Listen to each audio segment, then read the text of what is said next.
Just a reminder that any thoughts, opinions, and points of views expressed during this podcast are those of the individual and not of the Grand Lodge, a pendant body, or concordant body that individual may belong. Welcome, everyone. This is another episode. We are so excited to be here today. We are Pen and Compass. I'm Jeff Bennett. My co-host is Rodney McGilvery, and we are interviewing one of the foremost Masonic authors. And as he said, he's more about the allegory than the history, which is right up our alley here at Pen and Compass. We have Julian Rees from the United Kingdom, from England, from UGLE with us today as a part of our Lewis Masonic publishing series, a partnership between Pen and Compass podcast and Lewis Masonic, as we're going through and highlighting their different authors and more especially the great literary works that they're producing and sharing with the rest of the world. Julian, how are you today? I'm very well, but I'm going to have to correct one thing you said there. Okay. I'm not with UGLE anymore. Okay. Gotcha. I'm with the International Order of Freemasonry for Men and Women Le Droit Humain. Gotcha. I have been since 2010. Got you. Okay. Thank you.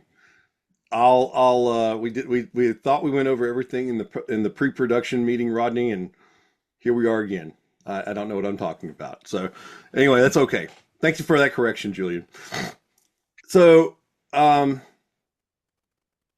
we are going to talk about you. There you are as an author, Lewis Masonic's page. You've put out 7 books, and you started with, this is your first baby here, Making Light. And Yep. tell us about a handbook for Freemasons. Yeah. Well, for some years, they had been selling 3 little booklets. Lewis Masonic had been selling 3 little booklets: the Entered Apprentice's Handbook, the Fellowcraft's Handbook, and the Master Mason's Handbook. Written by, I'm sure you've heard of him, Mr. J.S.M. Ward, or Brother J.S.M. Ward, Mm-hmm. in the early 20th century. And they thought that these needed updating because they were looking a bit old. So, and asked me if I would write an update of these 3 booklets. So I started reading these booklets, and I thought, no, actually, I can't update these. I'm going to have to write something completely new. And it occurred to me that when a candidate has been through the first degree, in particular the first degree, he usually comes out of it pretty confused. He's not at all clear about what's just happened. So I thought it would be a good idea to write a book expanding a little bit the symbolism, giving him a few signposts towards understanding the symbolism and how to interpret the allegories and make his own allegories. And the result was Making Light, which is, as it says, a handbook for Freemasons. And it's been very successful. It's been going now since 2006, I think it was published. It's been going, this is 10th year, 20th year this year. Yeah. Yeah, that's awesome. And I know what you mean. Sometimes those things can be improved on, but sometimes those kind of grand jurisdictional, a lot of us have those in our grand jurisdictions, that kind of candidate information, and sometimes they're simplistic, but they're to the point, and they're talking more about the degree, but they don't really land the plane. I know what you're talking about. So, and that's available still. I think it's still in print and still available through Lewis Masonic. Yep. Yeah, and there's their In fact, I think it's my bestseller. I'm pretty sure it is. This seems like a great book for the lodge itself to purchase to hand out to the new EAs once they're made a Mason. Exactly. Yeah, it'll be great. And it's also something that's kind of Rodney and I are always looking for a book that even if someone's progressed further, and maybe we catch them and meet them whenever they've been joining the York Rite, or now they are getting active and they're coming to presentations and study clubs and groups and things like that, and they're looking for enlightenment, not just past the Absolutely. everyday. They're looking for enlightenment. You couldn't have put it better. Well, thank you. So you said this one's out of print in our pre-production meeting, but I still wanted to go over this next book, Stairway of Freemasonry. What would you say about this book? Well, it was conceived as just a little collection of short essays to be read out. You know, oftentimes you find a lodge where there's no degree ceremony, they haven't anything to do, and they don't know they don't know how to occupy themselves for the next hour and a half. So in this book, you had a number of talks, short talks, which you could give in lodge, and then at the end there are some questions. So it's like almost like an instruction manual. You can look at the questions, and the questions ask you things like, how do you view the relationship between the rough and perfect actioners, and how would you translate that into words, and so on. So it was a little sort of instruction manual. It wasn't, I'll be honest with you, I didn't like the book very much. It didn't really work. I've written a new one, which is due out sometime this year. I don't know exactly when. It's called Here Comes the Light, and it's likewise a a book of short talks and essays, which you can either read out in lodge for instruction, or you can take it home and read it yourself, and work out the answers to the questions yourself. So that's the story behind that particular book. But I think the new one I'm bringing out is going to do the same job a little better. So I was privileged to do the same thing. I forgot to think about this. I remember this during my research.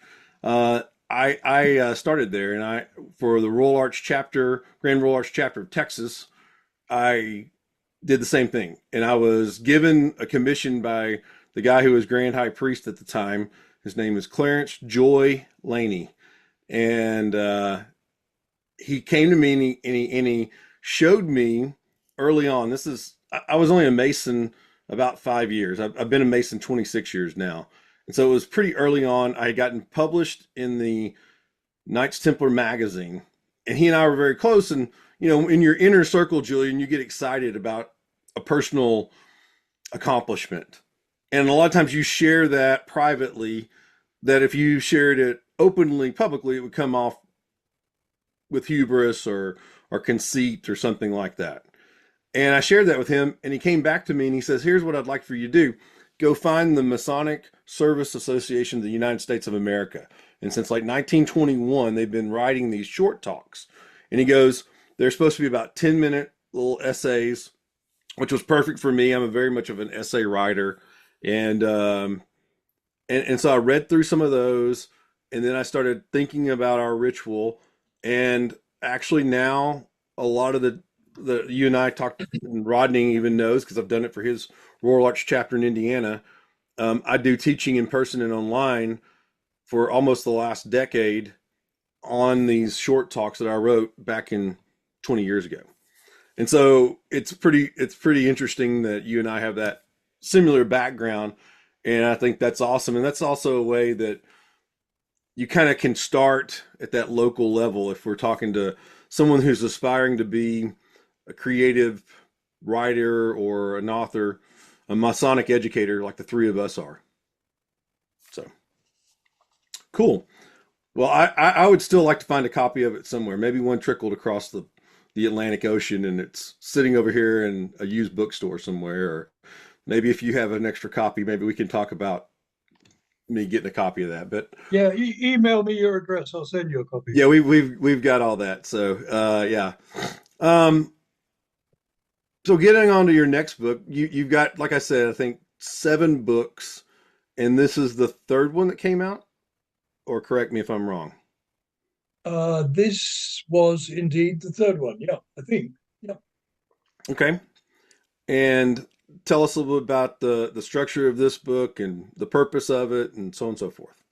Ooh, um, well, after we'd done Making Light, and that was selling quite well, Martin came up with the idea that uh, a non-Mason who's looking to try and get into Freemasonry, he knows a couple of Freemasons and he could ask them if they would introduce him. But before he does so, he wants to know a little bit about what it's about.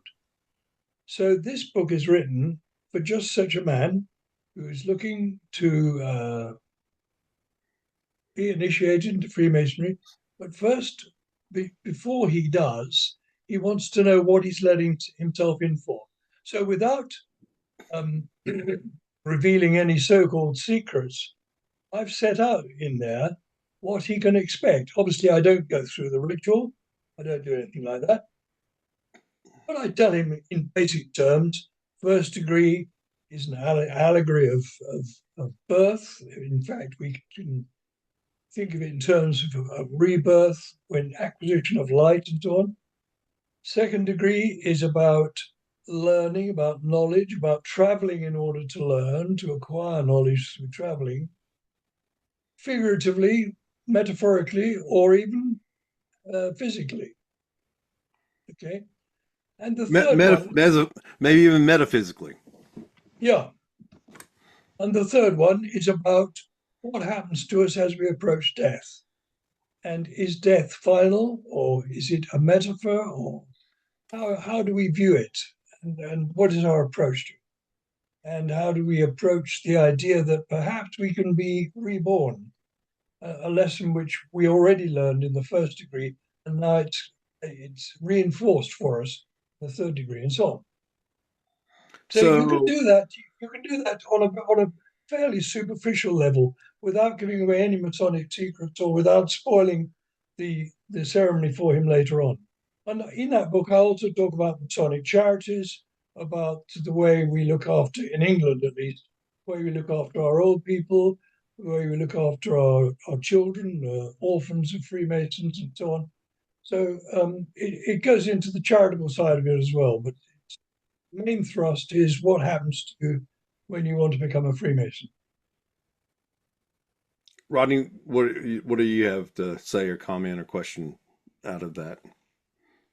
Well, I mean, this would be an important text because a lot of people have a lot of misconceptions about Masonry as well.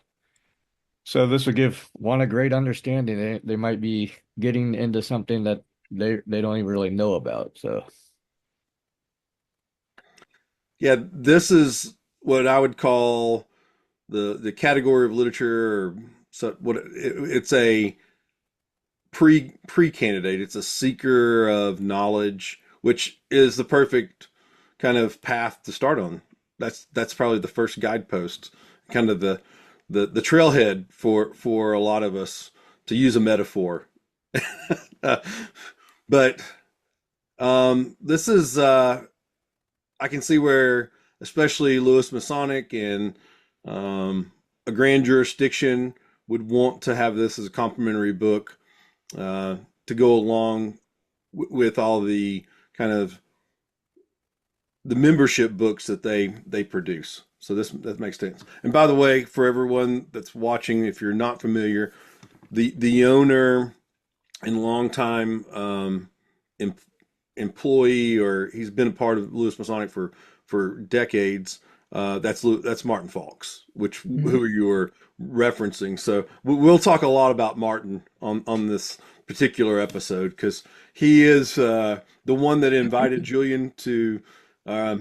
us and Julian to get together and speak today, and we are eternally grateful for that. So you came to this next book, Tracing Boards of the Three Degrees, and how did that work out for you? Because I think I saw some stuff online, but I'd love for you to explain it, of where this kind of came from, the idea. Well, I'll tell you, actually, it was a very superficial, very flippant idea I had in my head, which was there are so many tracing boards in the world from different jurisdictions, from different countries, and all of them, or most of them, richly coloured and so on. Why don't we construct a coffee table book of Masonic symbolism? So that you can just sort of toss it on the table, and people are going to look at it and say, "Oh, that looks interesting. What's that?" Okay, so it started out as a very, very superficial thing, but the more I got into it, the more I realized that actually there's nothing superficial or flippant about tracing boards. If you look at that one you've got on the screen now, in the bottom right hand, that was a tracing board that they dug up. It had been buried in Vienna, and it was dated to 1790. I mean, imagine, your own republic hadn't been born at that time. It had just been born, I think, hadn't it? Yeah, sorry, just about. We So, were still in diapers. yeah, We're you were still in diapers. we're in short pants as a toddler. We hadn't gone to kindergarten yet. So Okay, so there's a board which is actually very, very sophisticated. It's got symbols there. It's got the looped cord. It's got it's got the ladder, the staircase. It's got the pillars. It's got the mallet. It's got the trowel.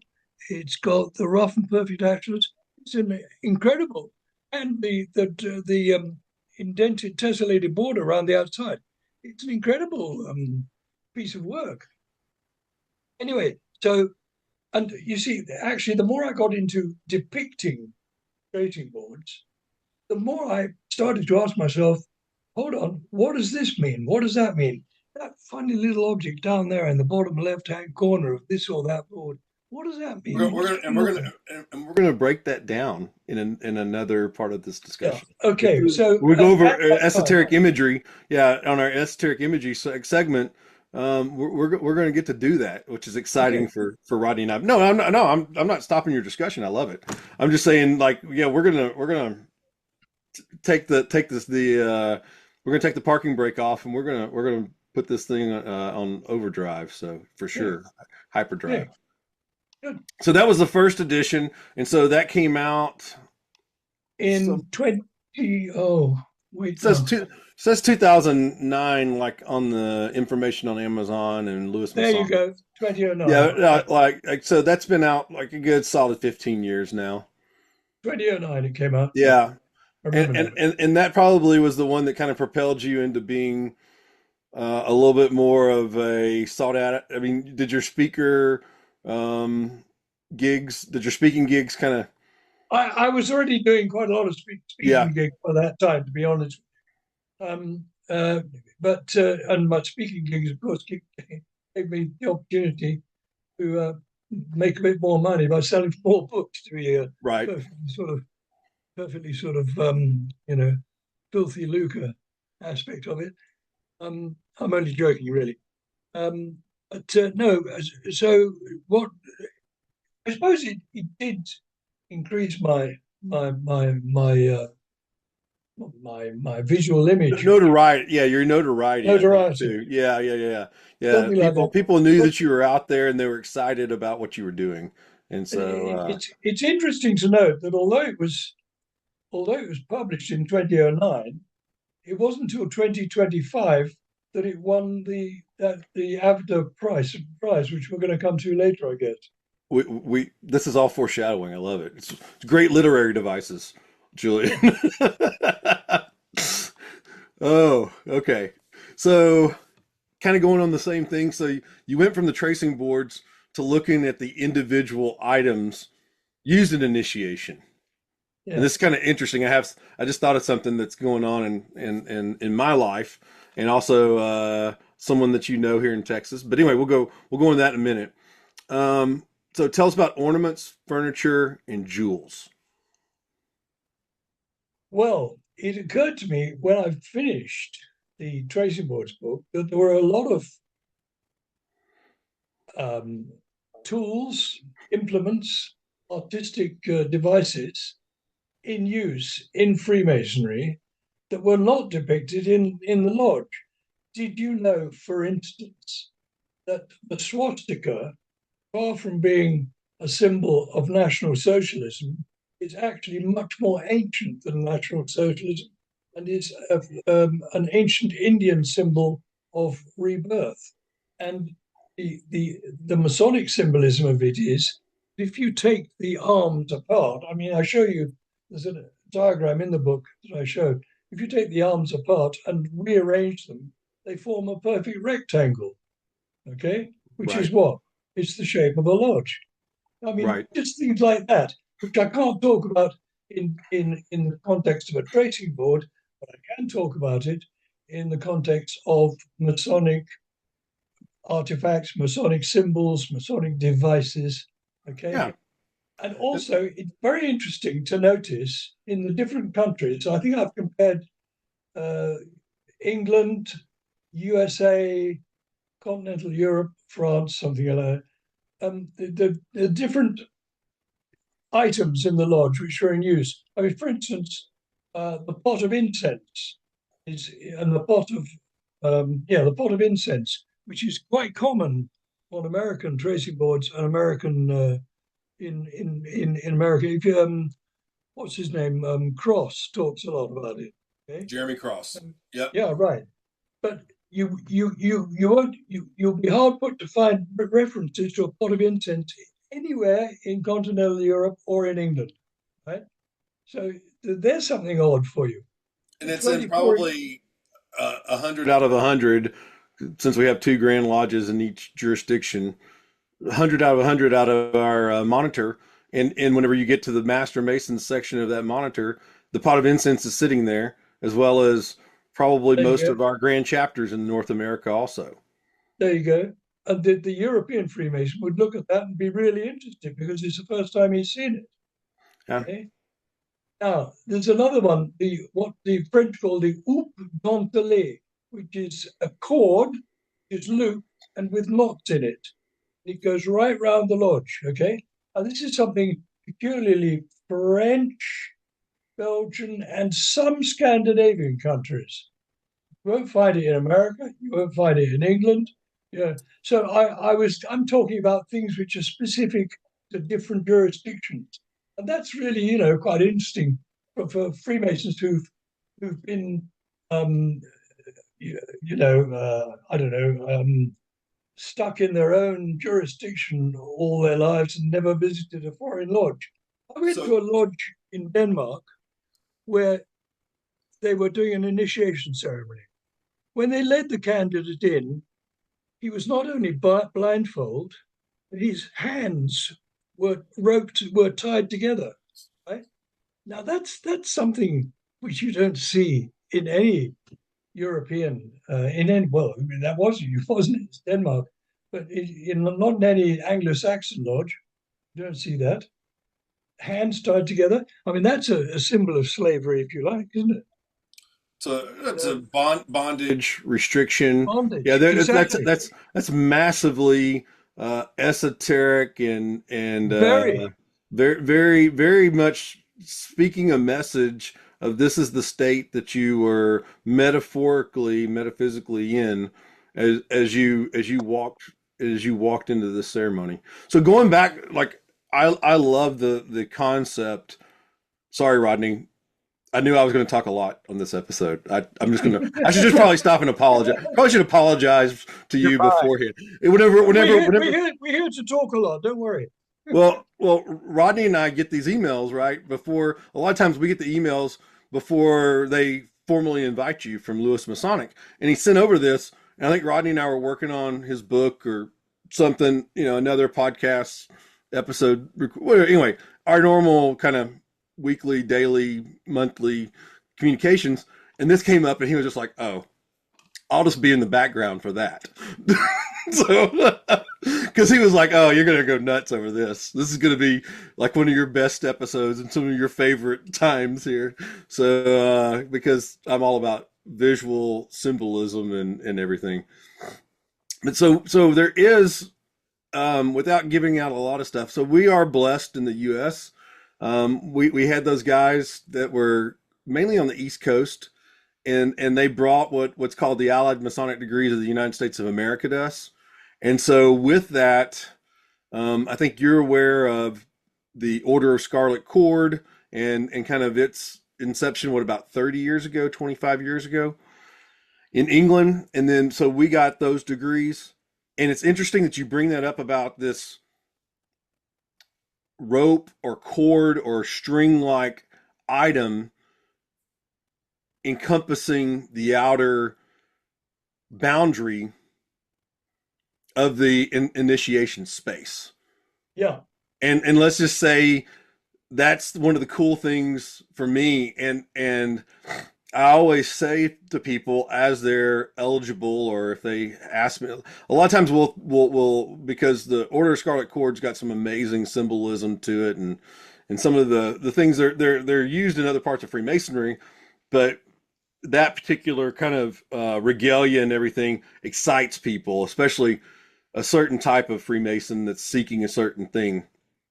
And so we talk a lot about, whenever we're members of that group, a lot to non-members. And I always say to them, I say, I think the cool thing for being in the Order of Scarlet Cord and the privilege of that is that kind of this continental, this kind of French, more of a French or Swedish or Scandinavian type of Freemasonry, like what you're talking about. It gets out of that kind of heritage that we have in a lot of our Blue Lodge chapter council commandery. It brings in more of a continental Freemasonry that we're not used to practicing. And so getting to experience that, I always tell them, I said, those like Napoleonic Masonic lithographs that you see everywhere all over the internet, and you don't see any of that in your Freemasonry in home? And they're like, yeah. I'm like, well, that's the Order of Scarlet Cord. So anyway, so that was fun to chase that one, Julian. Well, they do say that travel broadens the mind, and Masonic travel broadens the Masonic mind too. Yeah. So with this right here, you're talking about the individual objects, and I'm sure that you have either collected within a category, the chapters here of and you talk about these things overall, but then you talk about them kind of individually, microcosm, macrocosm. So tell us a little bit more about ornaments, because we went after one particular thing, but tell us a little bit more about these ornaments, furniture, and jewels. And a lot of times people come to me and they say, well, we want to build a Masonic education program for our group, to have once a month to carve out a time of 30 minutes, 15 to 30 minutes. And I go, why don't you just open up your monitor and just talk about the officers' jewels, especially in the chapter council and commandery? Yeah. And sometimes the most simple things can be the most impactful things, Julian. Well, the symbol that fascinates me almost more than any other is the hex alpha. You all know what a hex alpha is. I'm sure you do. Hex means 5. Oh, 6 point. Sorry, no. 6 point. Hex is 6, right? Not pin hex. Yeah, see, I try to even think about numbers online. Here I go. Hex is 6. Pent is 5. And hex alpha is therefore a 6-pointed star. And in a moment, I'm going to get up a picture, I hope, of a hex alpha. Rodney, do you have any kind of definition? Your definition of this shape, this object? I know the hexagram. I'm not sure if I'm familiar with the hex alpha. Well, a hexagram is just a picture of a 6-sided figure. So the hex alpha is a 6-pointed star. HEX. Oh, okay. So ALPHA or HEX hex. Okay, here we go. So the symbol of Solomon, yeah. Right, it's a symbol of Solomon. Okay. But the interesting thing about the hex alpha is that it's actually two triangles, I one was the about, right way up and one yep, upside down, right? yep. We've got that later on in Okay. our esoteric imagery. But, but, but it's not just one triangle on top of another one upside down, because their sides are interlaced. You can't extricate them. They are actually united. Okay. And the one pointing towards the heavens indicates celestial realms, and the one pointing downwards indicates terrestrial realms. So it's God and man. Okay. God So and it's like you man can are almost see it one. as like a hermetic star then at that point. Exactly. God and man are one. The macrocosm is like the microcosm. Hermes Trismegistus, yes. Exactly. Yeah, it's The also one that is above is like the one that is below, and the one that is below is like that which is above. Achieve the wonders of the one thing. So, in Masonic terms, it means if you're a believer in a supreme being, it means that what happens is here I am, and as the prayer says in the emulation ritual, that the divinity is inside me. I don't need to go out and look for God. I can find him inside myself. The macrocosm and the microcosm united. And that which is within is also like that which is without. There you go. your description of that also reminded me of like the Ouroboros too. That's never and Yes, or the concept of a true exactly. circle or sphere. It never has an ending and it never has a beginning. The alpha, the omega. Well, Julian, you brought up the swastika, and the symbol of the Theosophical Society has the Ouroboros with the swastika at its head, which is rebirth, like you mentioned. Yeah. Yeah. And kind of you said Indian, and for us in the US a lot of times that means First Nations, Native Americans, No, I indigenous don't mean people. Amerindian. I Yeah, mean Nation Indian. yeah, you meant like a Hindu, you meant like a Indian. Eastern hemisphere. Yeah. Yeah, exactly.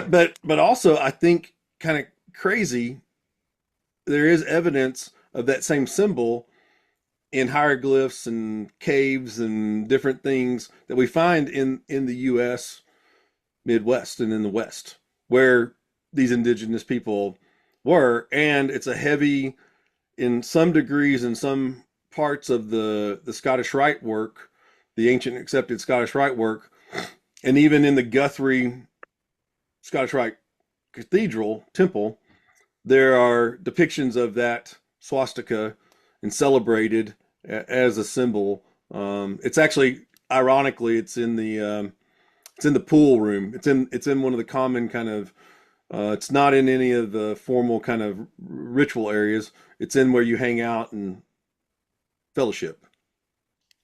Yeah. It's almost like a byproduct of contemplating these ornaments, furniture, and things of that nature within the lodge. It gives you a better understanding culturally as well, worldwide. Well, are you ready to move on to talking about this next book, More Light? You Not kind of quite. so this Not one quite. interests me a lot. I just wanted to show you one thing. Okay, You hold with me one moment. Pretty sure it's and here. while you're looking that up, I'm gonna kind of set up this next little segment here.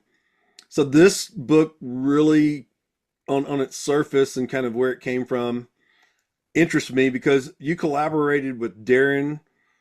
Just like Rodney and I are always, we feel like we're stronger and better together, even though we're still individuals. Whenever we pursue our creative, Mhm. our what is it, Rodney? What do we pursue creatively? It's something like a, I don't know. It's almost like we're following our joy, our happiness whenever we do that, for sure. Definitely. Rodney was so long smoking. All right, Julian. Let's.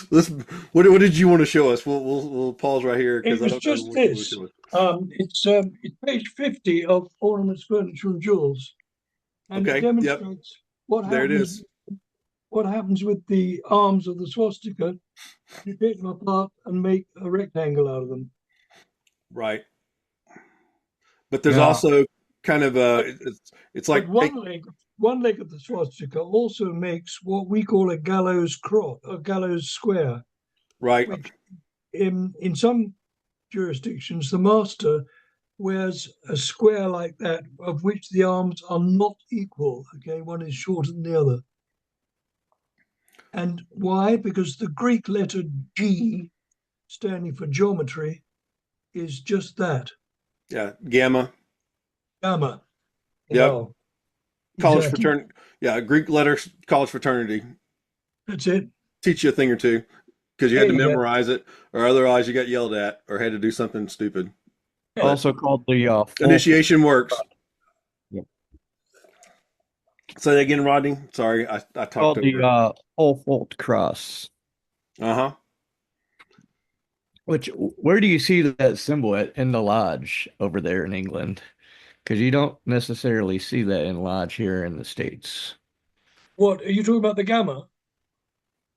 No, just the swastika itself. Oh, the swastika. You don't see the swastika as a symbol entire of itself, but as a symbol of rebirth in the Asian culture, in the Hindu culture, we find it interesting because it's composed of two parts of the rectangle being the shape of Freemason's Lodge, a double cube. Okay, Freemason's Lodge is a double cube. Yep. That's another representation of as above, so below, the double cube. No, exactly that. Yeah. And I also just sticking on the swastika for a second.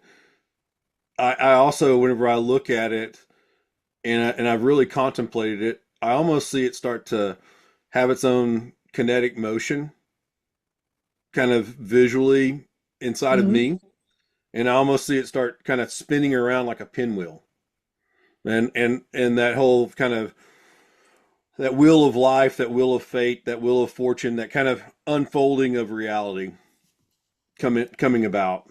So That's good. Yeah, I like that.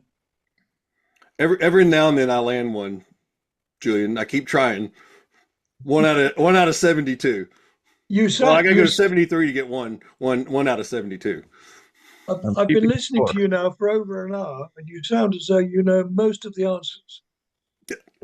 Well, I'm very good at staging the questions on areas of knowledge. People always have told me that, and I have some kind of natural ability to bring the Mhm. conversation down to my level.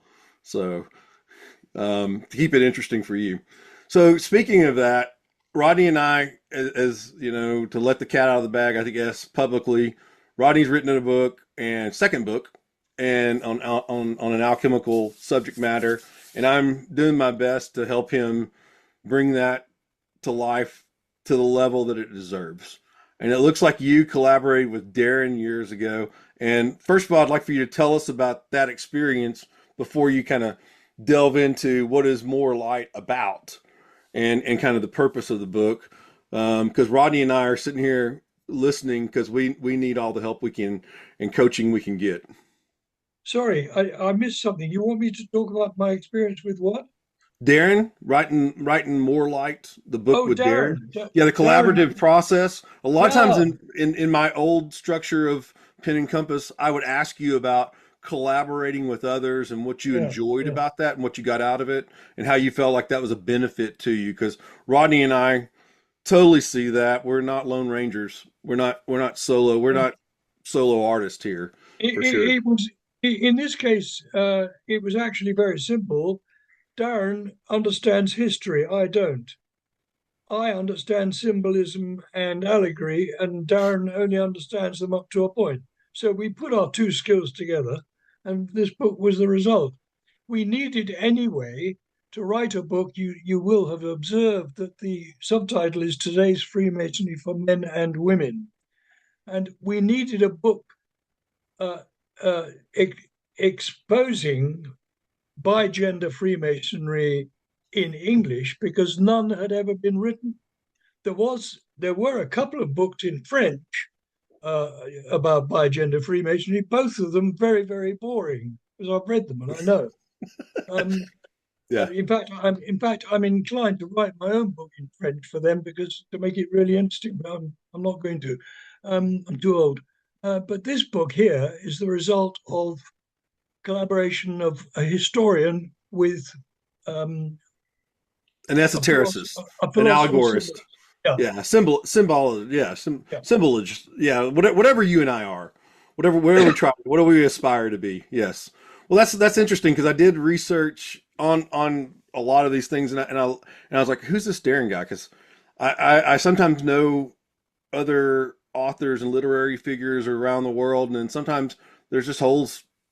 Like I'm my knowledge base is just like anybody else's. I have blind spots, and so Darren seemed very, and I'm trying not to say his last name because I don't want to butcher the pronunciation of it. Darren Lorente. Lorente, and it seems like he's done a lot of. Huh? He's half Spanish. He's actually bilingual Spanish English. Yeah, I saw that, and that was where I was going. It looks like he's done works in English, Spanish, Portuguese, maybe Italian. No. Maybe somebody just took and translated. He may have been translated into Portuguese and Italian. That's possible, yeah. But it seems like he's kind of bridging that gap across Europe, across the different grand jurisdictions, and so.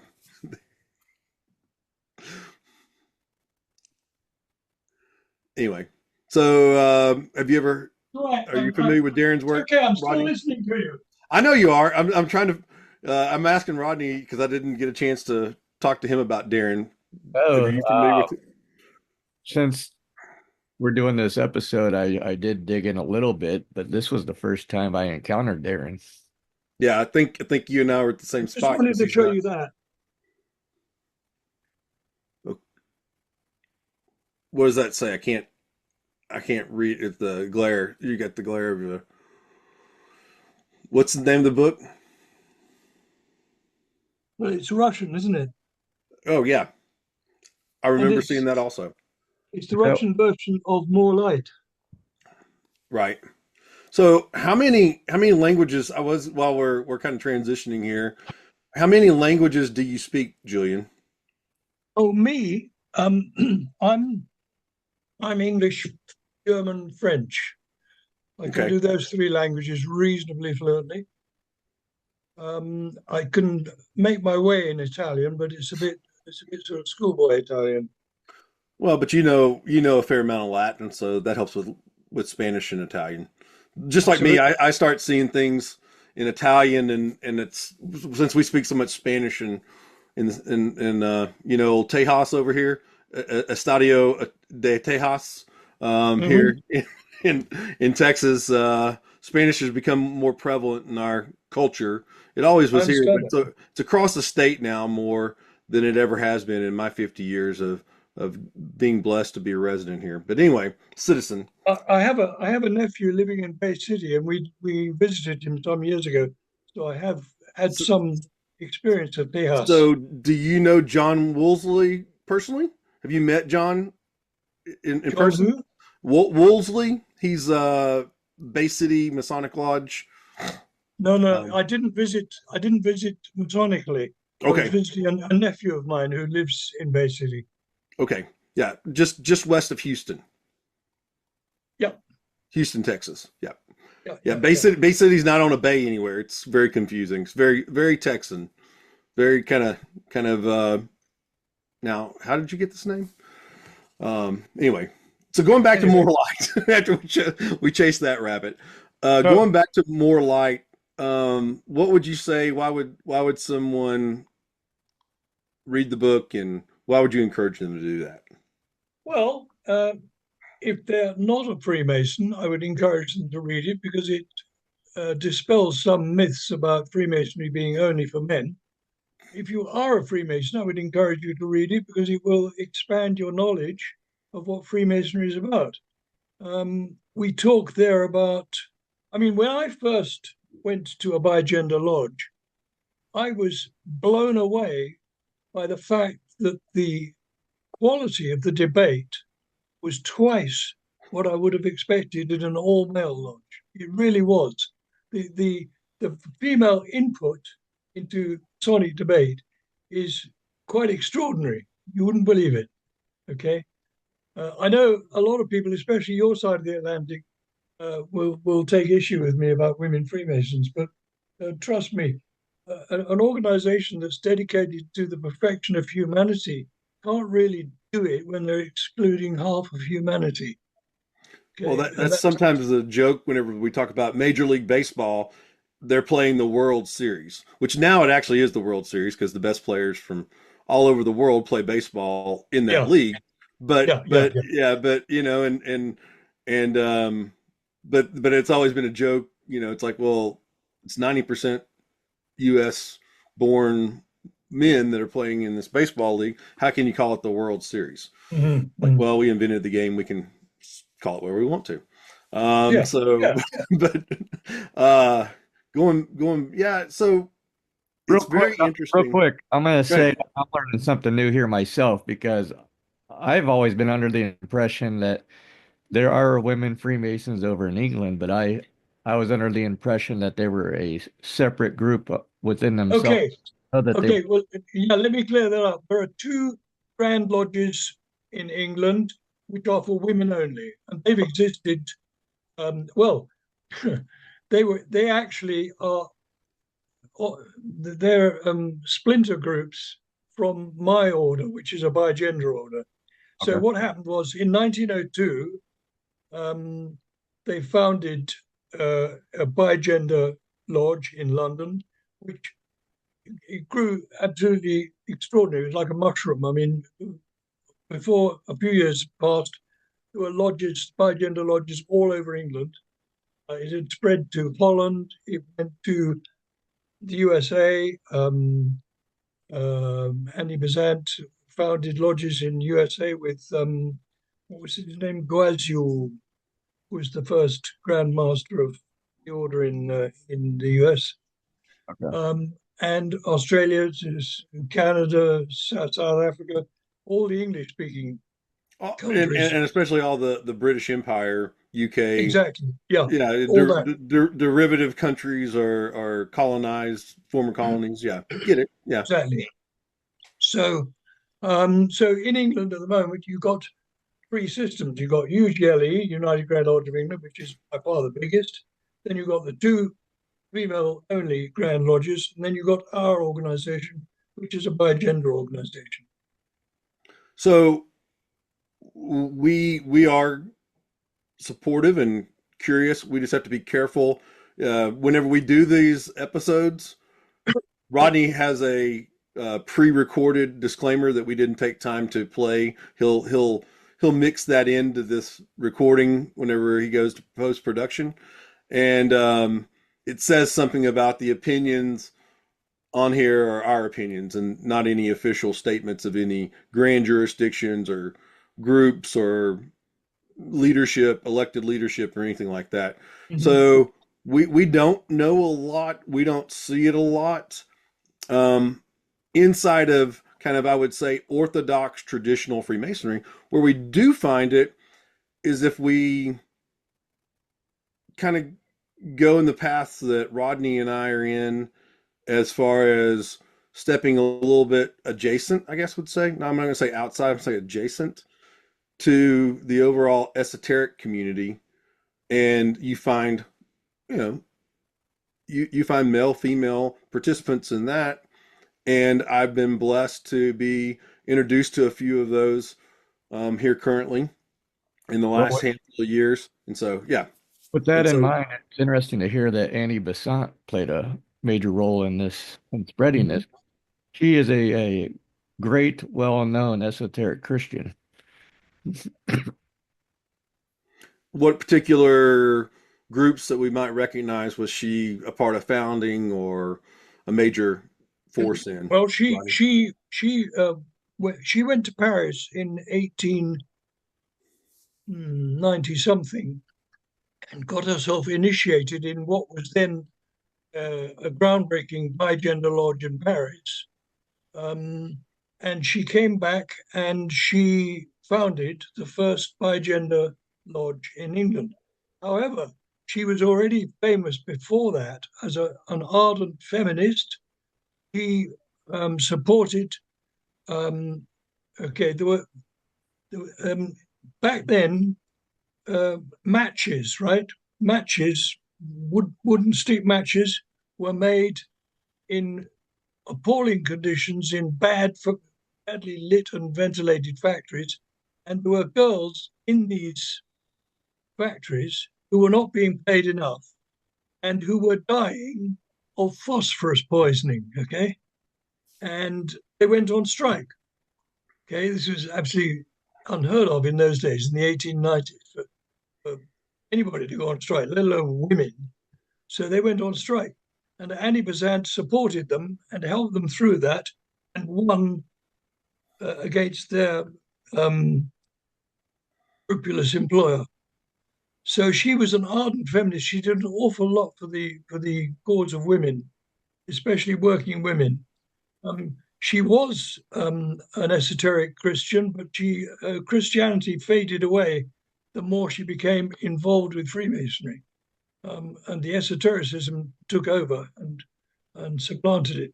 She was the Grand Master of our Federation of International Order of Freemasonry for Men and Women in those days until 1933, 1932, something like that. So, yeah, Annie Besant was a very, very famous person in our order. He was definitely involved in Rosicrucianism, if I'm not mistaken. Also, yep.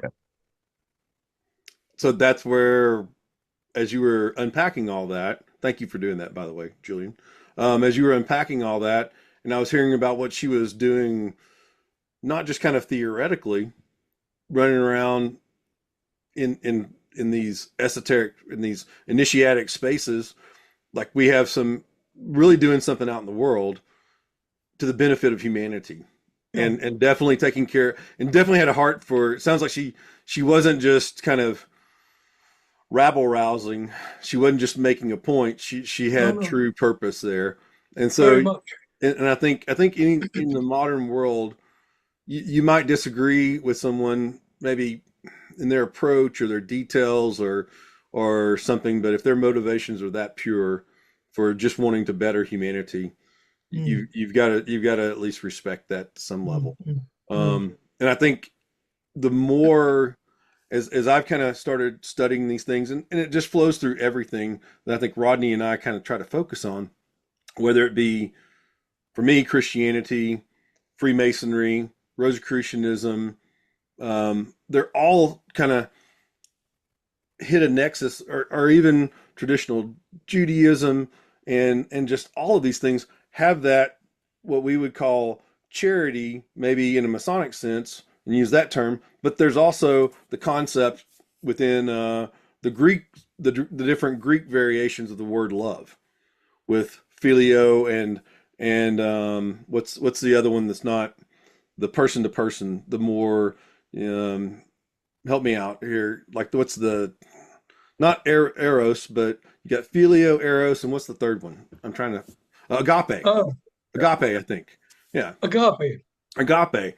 And we use those terms within all three of those groups, I think, because we're going back to what's described in the New Testament as that first church where we feel like there's the purest source of things to emulate.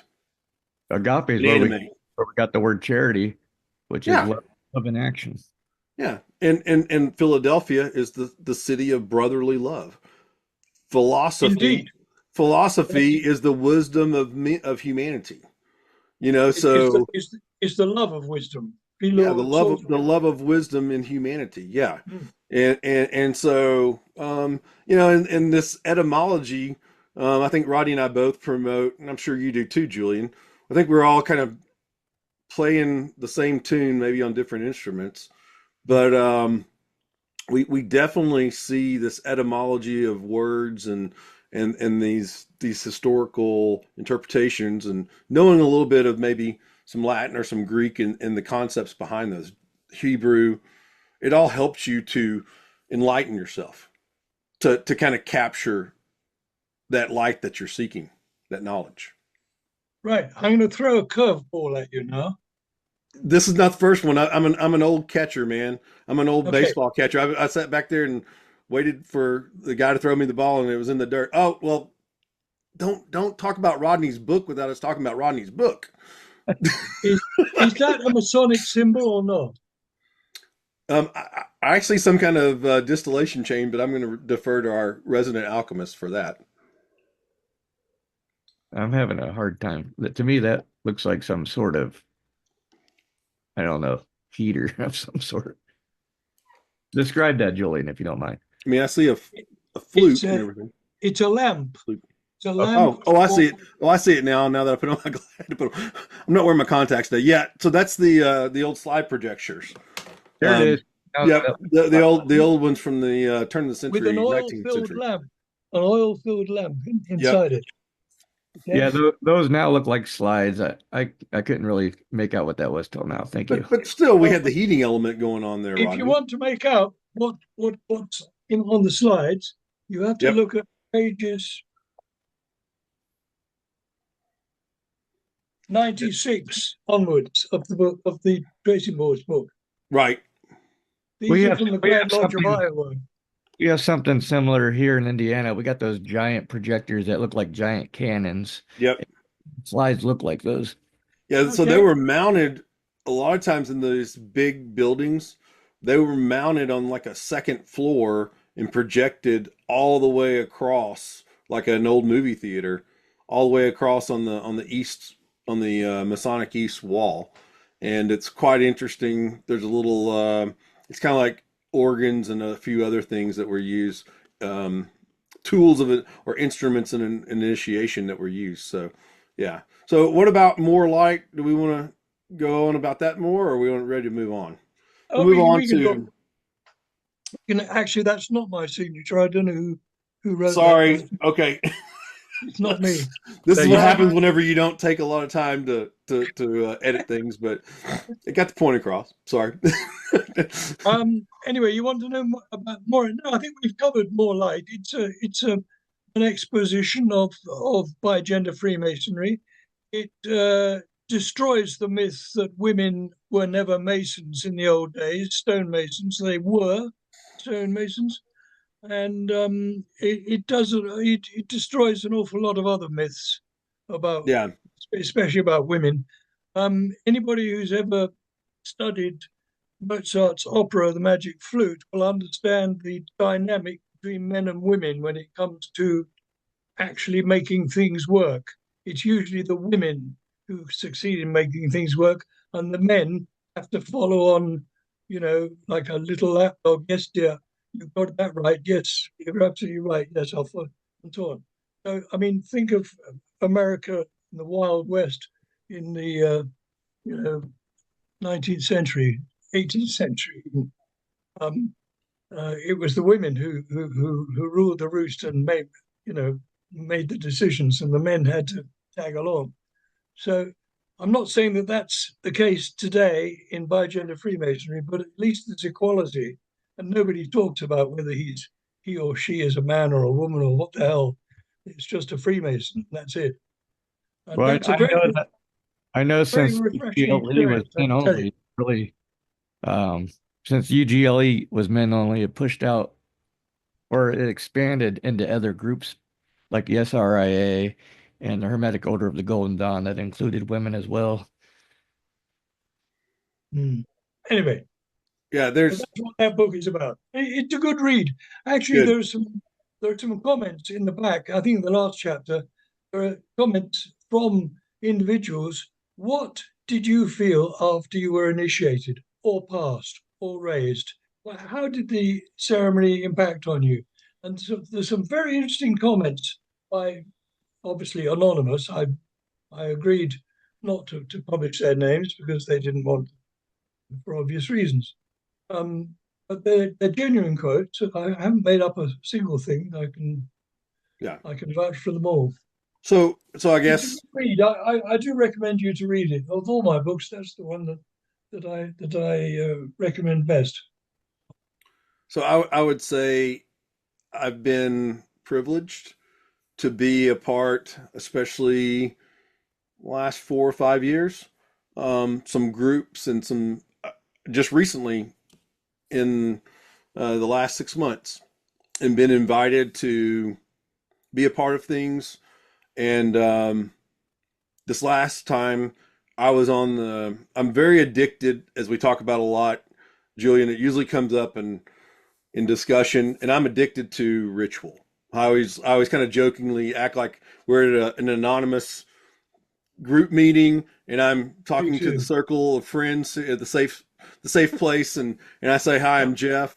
I'm a ritual addict. Mm. I'm an and so and I've been that way. I even before any formal things were going, I can even think about being in different situations. Anyway, I've put that into my episode, and I won't go over those things again. But what I wanted to say here is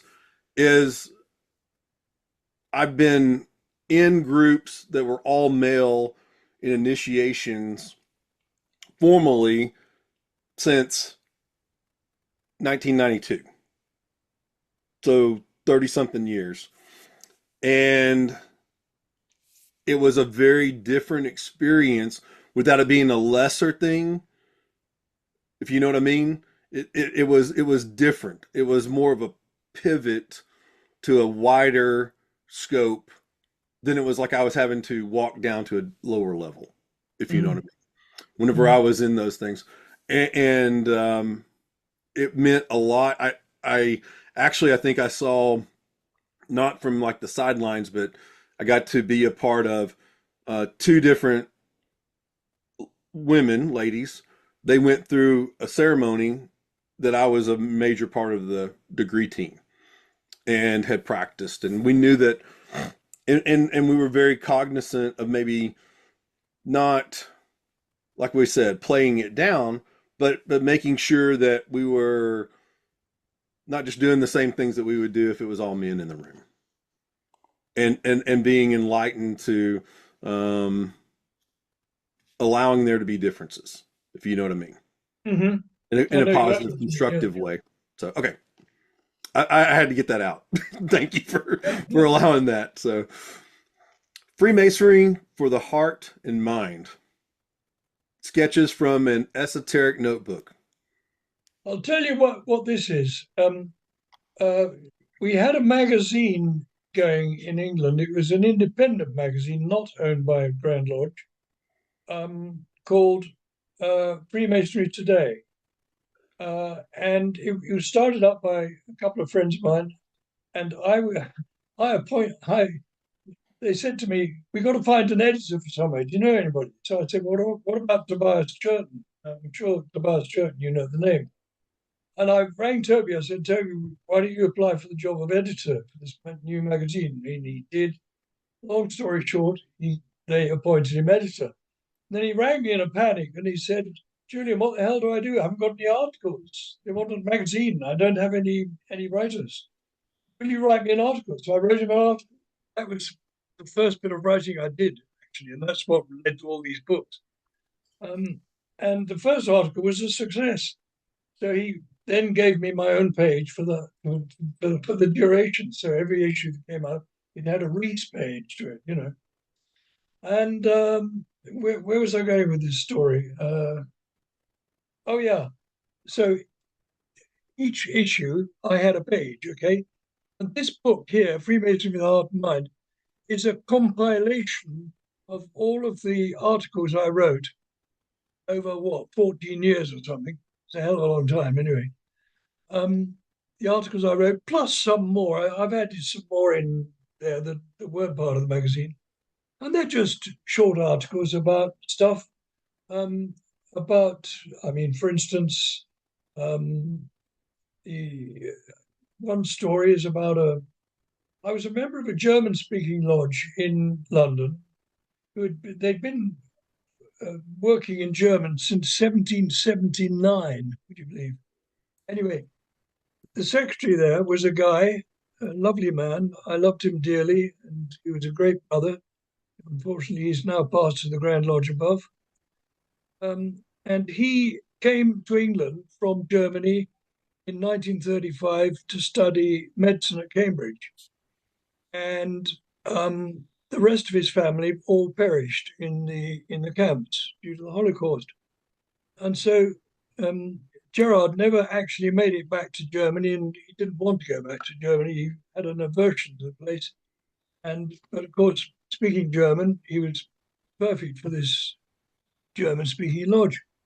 And but this German-speaking lodge, of course, used to have reciprocal visits with other lodges in Germany. And they used to go to Germany a lot on visits, and the Germans used to come back and visit us. And I took part in several such trips. And one of them said to him one day, Gerard never went with them because he didn't want to go to Germany. He had an aversion which he couldn't overcome. And one of them said to him one day, Gerard, why don't you ever come on these trips to Germany? Well, I can't do that. And anyway, finally, he winkled truth out of him that he couldn't bear to go there because he found himself, he did it once, and he found himself standing on the sidewalk looking at people. Were you one of them? You look as though you might have been. Maybe it was you, you know. It was horrible, the things that invade your mind. And so he was so awful. He said, I'm not going to repeat it. I'm not going again. I'm not going again. And this friend from Germany said, look, Gerard, I understand precisely what you feel. Well, I can't really understand what you feel as a result of the Holocaust and having lost your family and all the rest of it. He said, but the thing is that when you and I meet, we meet on the square in Lodge, and there is nothing that can stand between us because we are bonded together as Freemasons, right? There's nothing that can stand between us. And if you can find it in your heart to overcome the aversion you feel towards my people and my country, you will be the winner. If you can't do it, then the evildoers will have won the victory. Now, faced with a blinding truth like that, Gerard couldn't refuse. He went to Germany, and both on Masonic visits and professional visits as a doctor. And he was later decorated by the United Grand Lodges of Germany for his services to international Freemasons. It shows you how much he had recovered from his, let's call it, sickness, okay? And he made a lot of friends in Germany. Some of them I'm still in touch with. And I thought, yes, that's Freemasonry in action. So I wrote a page about it in the magazine, and that forms one of the articles in that book. That's beautiful. So it's a big lesson for me, for you to retell that story, and I appreciate that because there's some things, without going in a lot of detail, that I had, being in the fraternity for 26 years. You know how you get to, so there's different cycles and seasons to your journey and your experience, and sometimes after you've gone through a rough country, let's say, a rough district or segment, you maybe don't want to go back. But like you said, and so there's some struggles that I have sometimes with some large gatherings of Freemasons, both at the state and regional and national level. And I have to sit there and I have to remind myself, and I even told some of the colleagues that Rodney knows, and they even talked about it kind of in certain circles, that why am I allowing maybe a couple of dozen people, 3 dozen people, to take away the amazing experience that I could have, and hopefully I could inspire others if I show up for these 2 or 3 days, as maybe emotionally difficult as it is. Now that's well, confessional there, but I think you telling this story reminds me of some actions and some behaviors and some mental things that I need to overcome with my heart and my mind. Some challenges that I personally have. So very, very much appreciated. Rodney, you got anything to add? Go ahead. If you don't mind, I'll tell you another one. This is much shorter. It's very quick. But we're talking about the heart and the mind, and this is where it all matters. Um, this is in about 1989 or something like that. The oldest survivor of the First World War, a guy called Henry Allingham, he was 116 years old, okay? And he went to Germany to plant a wreath at the foot of a war memorial in a town near Dortmund in Germany, okay? Now, that would have been extraordinary enough in itself, wouldn't it? But he was joined in that endeavor by the oldest surviving German man of the First World War, Robert Meyer, 109 years old. Okay. And together, these two guys laid the wreath to the war memorial. There were no questions asked, there were no history lessons given, no recriminations, you did this and I didn't do that and all that. There was none of that. When these two men clasped hands, they couldn't let go. So great was the energy flowing between them. They couldn't let go. And to me, that says a hell of a lot about the human state, human nature. What are we when we've all laid down our guns and given up our hostility towards each other? What are we? We're just human beings. I mean, these men weren't Freemasons, but I told the story in the interests of unity between people, Yeah, and that's in that book as well. both of those great examples and stories. Mm. Rodney, you have anything to add on this particular one? I'll just say Freemasonry might be one of the most important tools to heal the planet in regards to that, because we bring the unity. So, We eliminate the draws of society by coming together. so during the American Civil War down in Louisiana, there was a battle going on. I can't remember the name of it, but there's a reenactment today that still goes on, and they paused the war to have lodge and to bury the dead, and they they had a truce, and Patrick Carr, who's our first ever guest, you're talking about all these things being accidents. Well, this whole podcast is an accident. And divine appointment. I know, divine appointment, cosmic intersection. I agree, Julian. Julian's sitting there not like shaking his head, like, no, there are no accidents. I'm like, no, I knew it was. I get you. And so, but Patrick loves to do this, and he takes a lot of guys from. He lives in Kansas now, but Kansas, Arkansas, kind of they track down there, and they wouldn't miss this weekend for the world. And it's a Civil War reenactment, full costume. I think they and so and there's like a big parade in the town, and it's a big like festival built around this, that hey, there was this really hard time in our history, but we're going to celebrate when people chose humanity over history. Isn't this something like Angels of Our Better Nature or something? Yeah. Now, Brent Morris wrote about this, didn't he? You know Brent Morris. You I'm don't know Brent familiar with. Morris? I don't know him personally. That's kind of funny. Oh, That's the second or third time this week that's been brought up. Uh, okay. I'm very close to Arturo de Hoyos, and Yep. Bob Davis is Mhm. I'll be anyway. Yeah, but Brent's just someone that I've seen him at the distance at Masonic Week, and I think I've been Pretty around sure him. I'm pretty sure he wrote something about what you're describing about the two sides uh, Yeah, coming together over a Masonic meeting. Yeah. yeah. There's been It's something to do several with things. angels of our better nature or something like Yeah. that. So there's like probably something It's he ringing wrote bells. for Scottish Rite Journal Yeah. is probably that sounds like that. Anyway, So We're So, rambling on. well, getting back to tracing boards, because that's what Martin wanted us to really focus on. You're And giving we me a can, French tracing board now. yeah, so I And saw some of this on your, you've it got the being, cord going around the lodge. The yeah, cord with I knots see in it. that now. Yeah, Mm.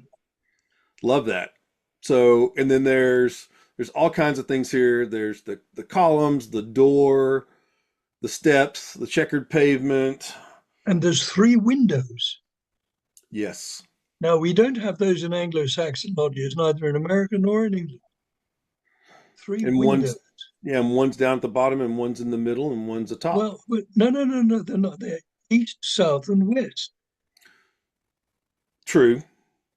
Okay. You're right, because it's a tracing board, so it'd be laid horizontally on the Mhm. ground. So I East, south, and west. yep. And then you have, yeah. And that's something that I want to, when we get into And the, look at the perfect ashlar in the south, just to the right of the doorway. It's got a pyramid on the top of it. Now, you and I, in Anglo-Saxon lodges, we have a perfect cube for the perfect ashlar, right? Being French, they've got a pyramid on top of their perfect ashlar. Do you know what that signifies? Rodney, Ascent you to go ahead. ascent to celestial realms. Right. And sometimes that's the way that we interpret the apron with the rectangular base with the Yeah, triangular flap. yeah, yeah. Pointed That up. you're combining, going back to our theme that we have kind of going on. You have the terrestrial and celestial intersecting. Mm-hmm. Rodney? Yeah, to go with the apron, it's like the EA apron there. So Yeah, that's probably what he and I thought about whenever we looked at it, Julian, to be honest with you. So Look at interesting. the square pavement is diamond shaped, not square. Do you see down at the bottom? That's most peculiar. That's very French. You don't find that on Anglo-Saxon boards. The square pavement is always square. This is diamond. Hmm. That's interesting. I don't know why. Don't ask me why. I couldn't tell you. You see the glory in the middle. Glory, the blazing star with a G in the middle. I love that one. That's probably one of my Who, favorite things. That's also the who's going to tell me what the G stands for? well, it's kind of which multiple. definition do you want? Yeah. Well, it can't be God because for the French, God would be Dieu. Okay, and this is a French born. So you've got a G. What is the G? Well, we're initially told that it's geometry, but I know there's You're a absolutely right. It's géométrie in French or geometry in English. Yeah, Which geo means the world.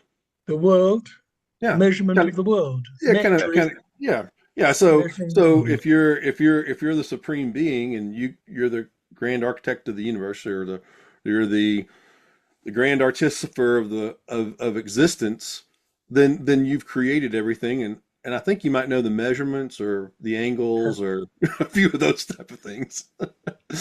You see So the tracing board? Can you see the tracing board over to the left?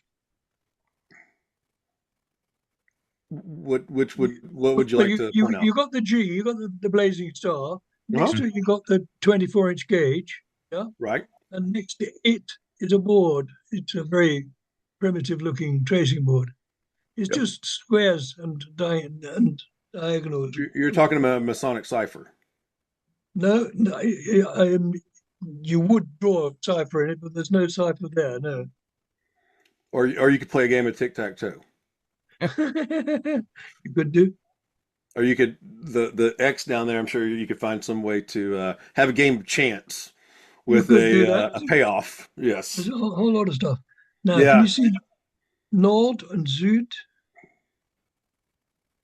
Yep. Est and Yep. West?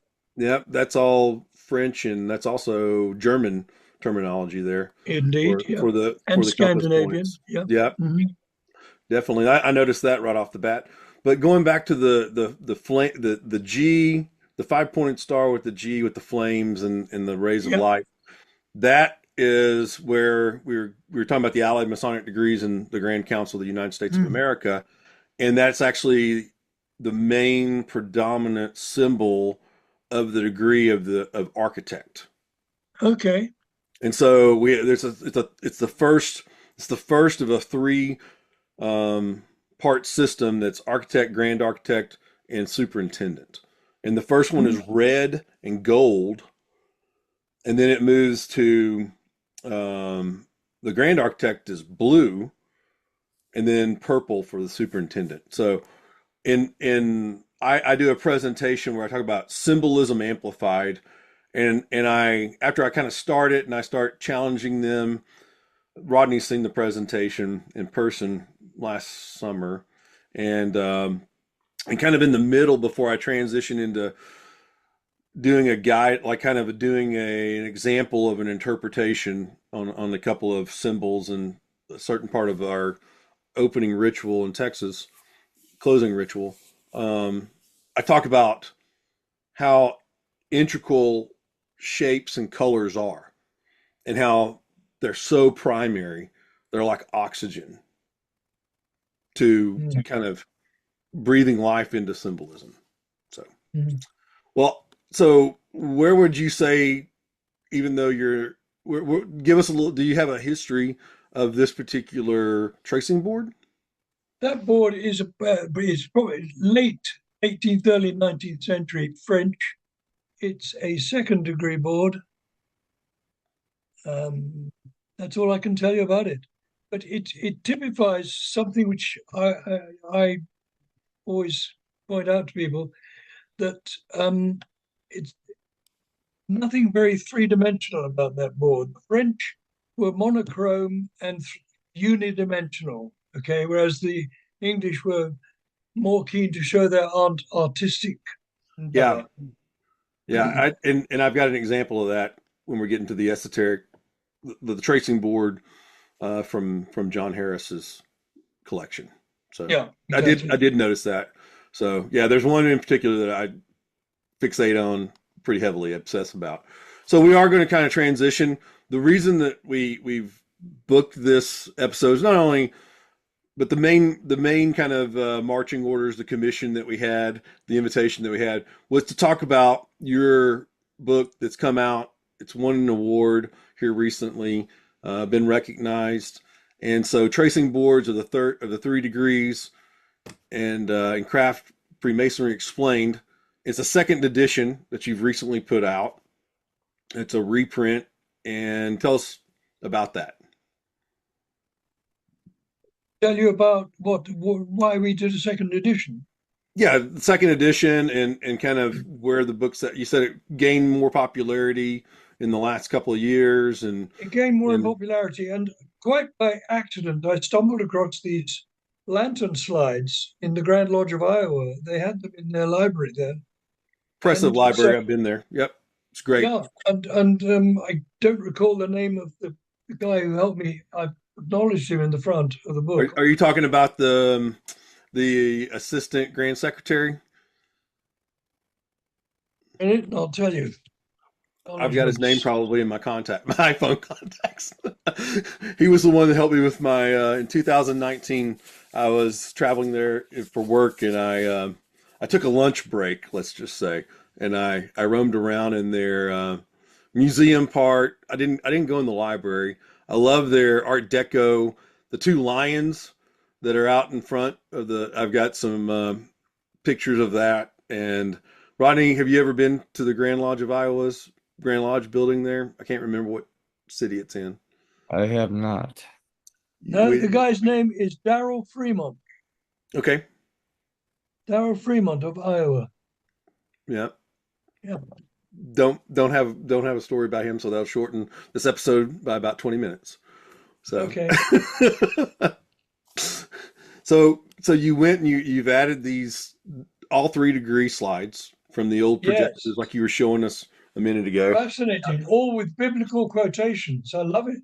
They've all got, there's a ritual that goes with them, which is composed largely of biblical quotations.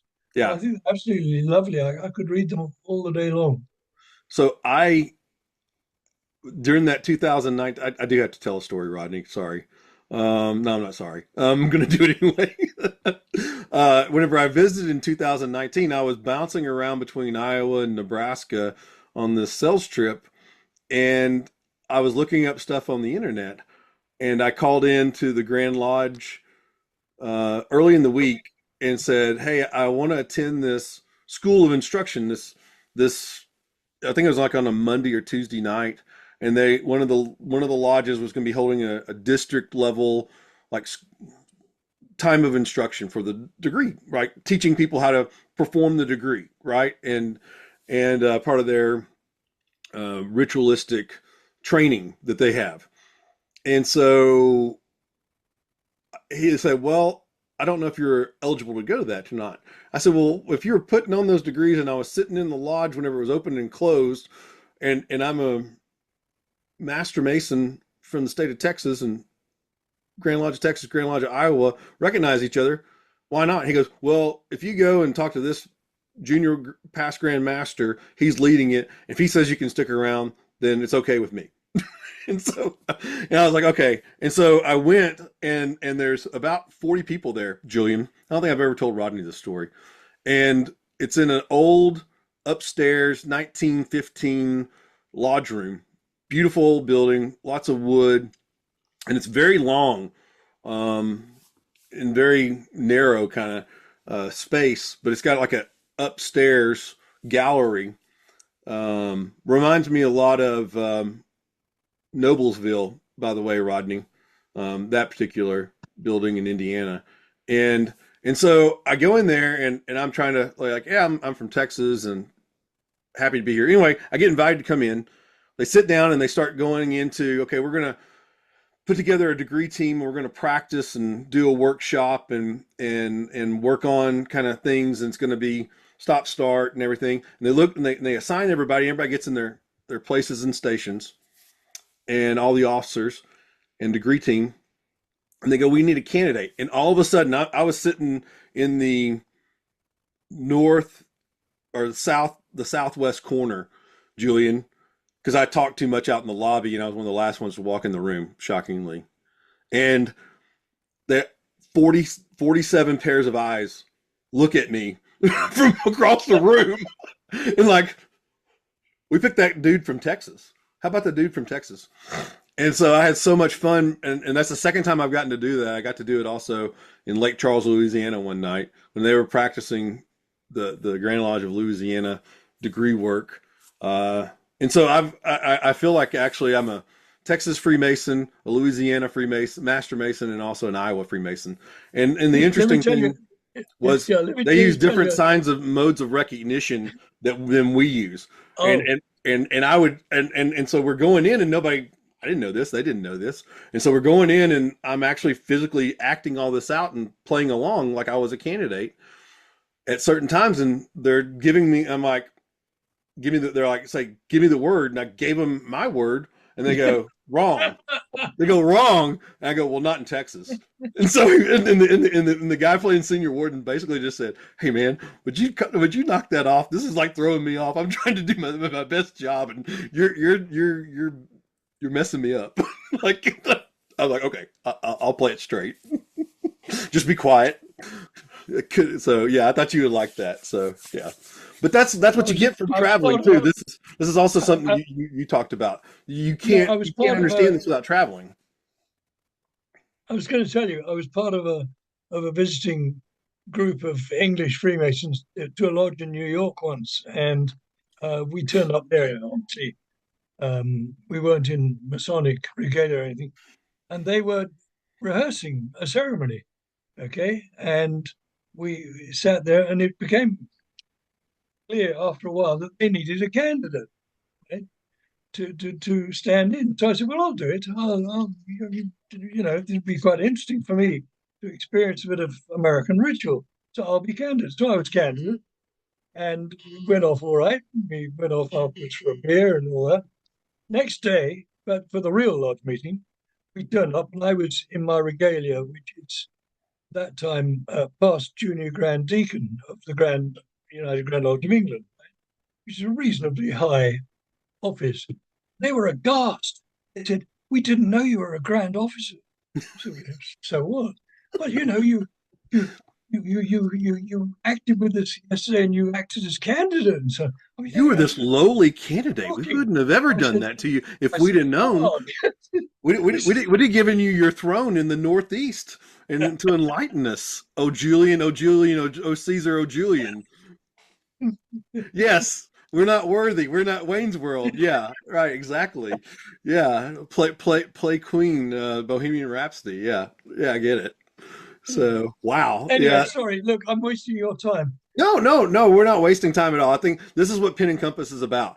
It's about having a conversation. And so Rodney and I strive on this platform to bring the great hanging out, that stuff, that the cement in between the stones that we're supposed to be arranging and assembling in our Masonic lives. Metaphorically, we try to bring that out here, and we try to show people, especially if they're struggling in some isolated part of the world, that there are Freemasons that love to talk about esoterics and mysticism and aren't scared to unpack symbolism, and we try to give people inspiration and a safe place for that here. But and some of that's just us having fun. If we're not having fun, then what are we doing this for? But this book seems I haven't got a chance to read it yet, but it seems amazing, and I love it that you are saying here's the common parallels, and then here's the beauty of where these tracing boards deviate from each other, and this one's for a first degree or an entered apprentice degree or a second degree, whatever, and that you're kind of saying, look, here they are in what I call a parallel analysis or comparison, and it's that's so powerful too. These are all things that I'm writing a book also. These are all things that I think I want to define as like a little bit of a defined practice, an exercise for people to work on interpreting symbolism in these ways, and this is a perfect way to start thinking about that and doing that with your book that's out. What can I tell you about this page? Well, we're going to talk in depth about it in esoteric imagery in our next segment. But go ahead and tell us about the book and kind of how the visual part of it intersects with the textual literary part of it. Well, not really. I mean, here you've got John Harris's boards of 1825, I think, and then on the right, 1845. And probably on the next page, you've got his boards of 1849, which were. I think those are the ones that I found on the internet that we're going to dissect a little bit. Yeah. Okay. Yeah. So, yeah, and the thing came about, the 1845 boards, the ones on the right there, they came about because the Emulation Lodge of Improvement held a competition in 1845 amongst Masonic artists to see who could come up with the best design of 3 tracing boards for them to use in the Emulation Lodge of Improvement demonstrations. And John Harris won the prize with those 3 boards. And those are the boards that are still in use today. And it's literally the platinum, titanium, gold made from lead alchemy standard of visual. Boards, yeah. Interestingly, those boards are the dimensions of a grown man, so they're like 5'8" or 9 inches in length, and half that in width. So they're really very big boards indeed, and quite heavy. So that's very interesting. And before we get into talking about the individual parts and pieces of the symbolism, I think that's the overall thing. We have these different hand signs sometimes, even in the state of Texas. And it's been interesting. It's like, well, why do we put our hands like this for the entered apprentice in maybe this geographic tribal kind of area versus this? And someone told me it's a good enough interpretation for me. Well, the more Texas got settled or that lodge had a big heirloom Bible, a massive heirloom Bible that you have to carry kind of with two hands versus the kind of Baptist or Methodist trail. Yeah, well, yeah, yeah. That's the way the Scottish Freemasons carry their and Bible. and some of the yeah, so it's more of I had a travel Bible that I was initiated on, basically something that was pocket sized or saddle saddlebag sized or something like that, that basically would very easily fit into a backpack today to carry or a satchel or something, where these other ones are, they're gonna have to go into the steamer trunk or something, or be moved in a larger Sure. container. So I think Yes. even those different things can influence that. So I think tracing boards were, whenever you go back to they're borrowing space from like an innkeeper or a pub owner or something, this meeting room, and it wasn't set up the whole time as a Masonic initiation space. So they had to come in, move the furniture out of the way, and make it happen, right? Is what you're talking about. So that's why the tracing boards were essential to the education of the candidate and the membership at large. What do you have to say about that, Julian? About the kind of the whole reason that tracing boards exist at all? Oh, reason, I came to the conclusion by the time I'd finished writing the book that actually the tracing boards are very badly underused. I think that they were contrived in the beginning as a real active method of instruction of the new candidate, whether he be an entered apprentice, whether he be a non-Mason, a neophyte, or an entered apprentice, or a photographed. Because there's so much information in them that I think we should spend more time instructing the candidate with the symbols of those boards and asking him to think about them and to suggest to us what he thinks might be the proper interpretation of these symbols and what allegories they represent. Yeah, But we don't. We spend our time with a lot of words going through the ceremony of the second and third degrees with. yeah. I'm going to talk to you, walk over here, talk to you some more, move you over here to the side of the room, talk to you some more. And we know from our modern studies of learning that verbal to verbal is about what, 18%, probably the average man retains 18 to 30% verbally. Mm. Whenever he sees something, it jumps to like in the 70% range. When you're talking to him and showing him something. So that's why when I do my in-person presentations, whether it be online or in person or whatever, just like this, I put together the PowerPoint so it would drive our discussion, and vice versa, and it would complement it. And you can't have one without the other. It's a true balance.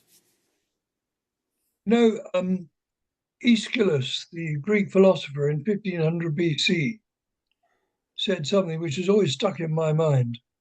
A student mind is a fire to be lit, not a vessel to be filled. So we as teachers, we tend very often to stuff our poor students' minds with loads of facts. This is wrong. What we should be doing is encouraging that student to come and say, I think this means so and so, or my interpretation of that is such and such. I would far rather do that than stuff his mind full of facts, because I don't think getting, proper teaching is not about teaching, it's about enabling the student to learn. That's the difference. So I think that also comes with whenever you have done a certain amount of teaching, education, lecture, and if you're got any self-awareness whatsoever, you notice that you lose the audience at some point. Mm. No matter what the audience is, no matter how erudite they are, you lose them because you're talking. Mm-hmm. And so just like on this recording, we're trying to make this a balanced exchange. And so I have moved from what I knew. Here's my essay. Let me unpack everything and talk to you for 45 minutes, 44 and a half minutes. And then I run out of breath and gas and okay, are there any questions? And then somebody asked me some weird question over here and it just was not hitting the target. And so Rodney and I think we really learned last summer that we need to shorten our pieces and parts of the knowledge that we want to convey to people and communicate. And as we go forward, especially in live events that are going to be all day long, don't give me an hour and a half segment or an hour where I'm speaking 80, 90% of it. I need to allow a lot more space for others and those voices to be more of not just one of the instruments or notes or whatever. And I'm learning this kind of delving into studying music kind of holistically.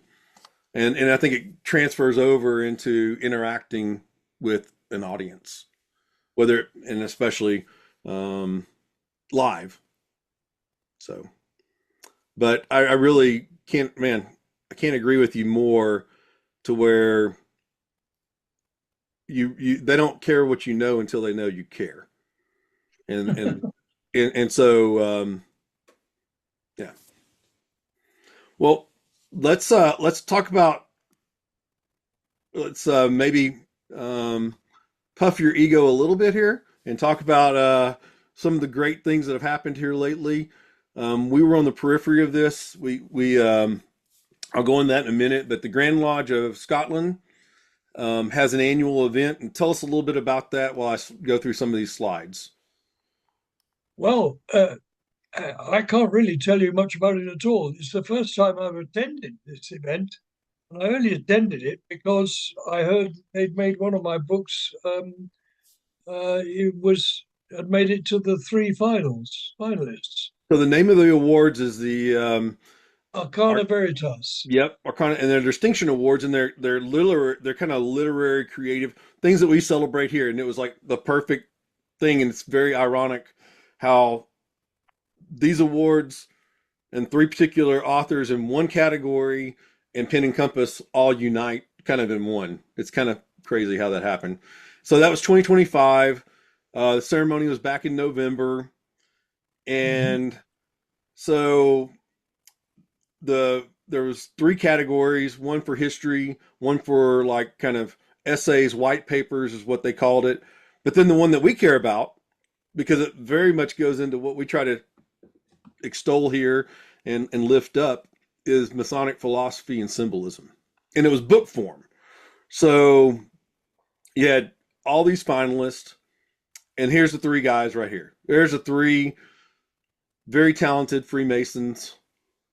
The one on the left of the screen he actually goes by Andy Albright. He's from South Carolina, and he's one of our episodes. We got to interview him, and we talked about his book, Dante's Inferno and Freemasonry, the Divine Comedy. And then Martin introduced us to Travis, who wrote Temple and Vault. And he's in Australia, and he was our first non-European or non-North American guest. And he's an amazing guy, and a great Rosicrucian educator and everything. And then I get this email. How long have we been trying to get this going? A couple months ago. And right after, in November, December, it was announced that you won, and now here's your episode. So we're very, kind of to just kind of be thankful, to take a second that we've had, by accident, there are no accidents, I know, Julian, just a divinely appointments, but by kind of happenstance, we've had all three of y'all on here, and then you got to meet in person. And so this is the first time we've gotten to talk about it since the event went on in November in Scotland. So what was your impression of the day? And because you didn't know whenever you showed up that day that you were going to win or not. I mean, it was the three of you finalists, and then it was announced, right? Like an awards banquet on. Yeah. the I'll tell Oscars or you, something. I mean, I had read Andy Albright's work and Travis's work, and I mean, people say this, and this isn't just modesty. I was convinced that one of them was going to get it. I really was. That's not. I'm not just being modest. I did not think I would get it. So when he said Julian Rees, at first I couldn't sort of get up out of my seat. I thought he's made a mistake. Yeah, I've had those things, and whenever it's announced and you say your name is like an outer body experience, you're detached from your own person, and you're like, So eventually, did they just say my name? Like, I tell you, actually, my wife was with me, and she pushed me. She said, "Go on, get up." she took this picture right here, probably too, is what I gathered. This picture here on the left, she took it. Yeah, Yeah, yeah. that's what I figured. I told you that I very lovingly stalked you and Martin and Lewis Masonic and everything to build this PowerPoint in recent days. So there's the award right there. It looks kind of like an obelisk. Um, Yeah, or, it's very weird. And I asked Roland Prince, who runs this award, I said, "What sort of wood is that?" Because I do a lot of work in wood. I have a wood turning lathe, and I do a lot of we're wood. talking about that at the end of this. And Yep. I said, "What sort of wood is that?" He said, "It's oak." Well, he's wrong. It's not. I can tell from looking at it. It's not oak. Um, but I don't know what it is. It may be mahogany. I don't know, or teak. It's most likely teak, actually. Yeah. Yeah, Yeah. I used to have it's a certainly not oak. No. yeah. I used to have a wood staining. I used to have a job where I worked in paint department. Like I sold items to paint shops and lumber yards and stuff. And yeah, it's definitely. I was even thinking walnut, but probably not. But No. That's not walnut. No. yeah, probably the Uh, wrong grain the structure there. grain in walnut is Yeah. much more complicated than that. It Rodney, looks like some, do you have it's anything pretty to good. say about the award presentation to Julian and for the book Tracing Boards? Just want to give you my own personal congratulations. That's a very exciting award to win. Thank you. So, who are the other categories for history and white papers? I don't know them. I Okay, don't okay. know them. Uh, There y'all all are, and no, the there we all beautiful, are. yep, with all the Andy's nice there logos and over the Travis. pictures Yeah. and everything. It looks like that room is a gorgeous place to spend an afternoon too, by the way, or an evening. It's a lovely Georgian building. It's in 1740s, 1730s, I would say. Nice, elegant Building. space for Yeah, sure. yeah. Yeah, yeah. Was it cold? Outside, yes. Inside, no. Yeah. We were joking today. Oh, there's my wife. Yeah. Yep, yep. So this was all on Facebook, and so your book is a little Do you bit know that? larger. Sorry, excuse me. That photo there with my wife, I don't have that. That's on Facebook. I'll send it to you. Would you mind sending me that? Yeah, I She can send would it be to you. she would be so pleased to have that. I know Yeah, she would. y'all look very nice that day. Oh, please do send me that. I'd be most You grateful. you need to find a someone that works in canvas and oil and take those two. Just hand them that picture and say, "Paint us," with me sitting and her at my side. Very old Okay. school, right? Very. Well, Okay. we'll hang that in the drawing room in the palace. So yes. Yeah, So that's a really nice photo. I'm surprised I haven't had that. I don't know who we're so talking. talk to us about also that's the to your right there on the picture on the right. That's the Grand Master of the Grand Lodge of Scotland, if I'm correct, or correct me if I'm wrong. He was the Grand Master elect. He was going to be installed as Grand Master the following day, and And he. don't they use the title Grand Master Mason? That is exactly right. Grand Master Mason of Scotland, yes, or of Yeah, Scottish he's Freemasons. Um, doesn't have his collar, his jewel, his what are well, he those? would have done the following day, yes. Right, yeah. I saw Yeah. pictures. So yeah, and his cuffs and apron and all the accoutrements for sure. Well, it looks like it was a very joyful event for you, and it would have been even if you wouldn't have won. But what a cherry on top or icing on top to to have won, look, we want to celebrate that for sure, and acknowledge the great contributions that Andy and Travis made to the Indeed, overall book indeed. community and literary and the nuance. I mean, one book's about tracing boards. One book's about kind of the intersection of all these different symbols and kind of from a Freemasonry Rosicrucian bent, and the other one just totally goes off and plays his own riff in a way, and almost and he's taking this ancient Italian Dante's Inferno, this Yeah, classic things that you're required to read in yeah, in a kind of a liberal arts classic yeah, yeah, yeah. education, and he says, "Well, I see all these things in parallel to Freemasonry, or I see Mhm. these things. I can learn from both." Wow, amazing! Love the creativity for sure. So you also, besides writing books and doing some magazine work, you also give online and in person talks or presentations or lead facilitate discussion. I don't think you lecture. I think you're like me. You probably try to facilitate the discussion as much as possible. Uh, yes, answer. I give talks whenever anybody asks me to, Yeah, and and that is very enjoyable because I love interaction with audiences. People feed me ideas as much as I feed them ideas, I hope. The thing I is, with Freemasonry, I find, I was saying this to somebody the other day, um, I'm always learning something. Whenever I open my ritual book and look at the words in it, I learn something new. And that's after what, 58 years as a Freemason. It's ridiculous, no? I um, I also, after 26 years, find things new, and then someone who's been in the fraternity and experienced something 26 days ago will come to me and they'll ask me this question, and because I'm trying to mentor them, teach them, um, broaden what they're thinking about in relationship to a particular degree that they've just taken or something, especially as they're progressing through the chapter and the council and the commandery rituals. And they'll ask me something. I'm like, I've never even thought of that before. Thank you. Why don't you write? And then I kind of lovingly say, challenge them and say, why don't you write something about that? Oh, I'm not. I'm like, no.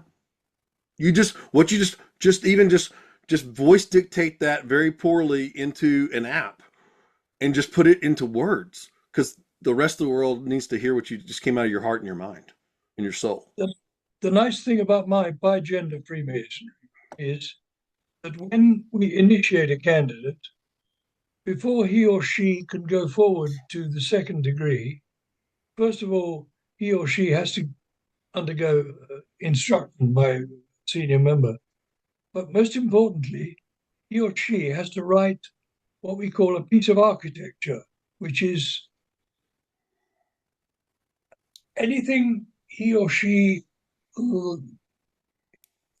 is struck by what happened during the ceremony of initiation or passing. And They have to develop their mark.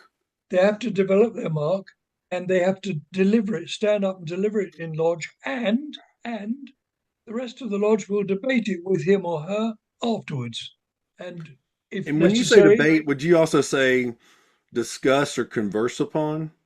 I mean, you're saying debate like it's, and sometimes in America, debate means it's turned into a one of those words that has been twisted a little bit. Debate mm, means that we don't we're disagreeing with each other, and there's almost a hostility or a uh, uh, antagonistic okay, embattlement no, to it. no, no, discussion would be better.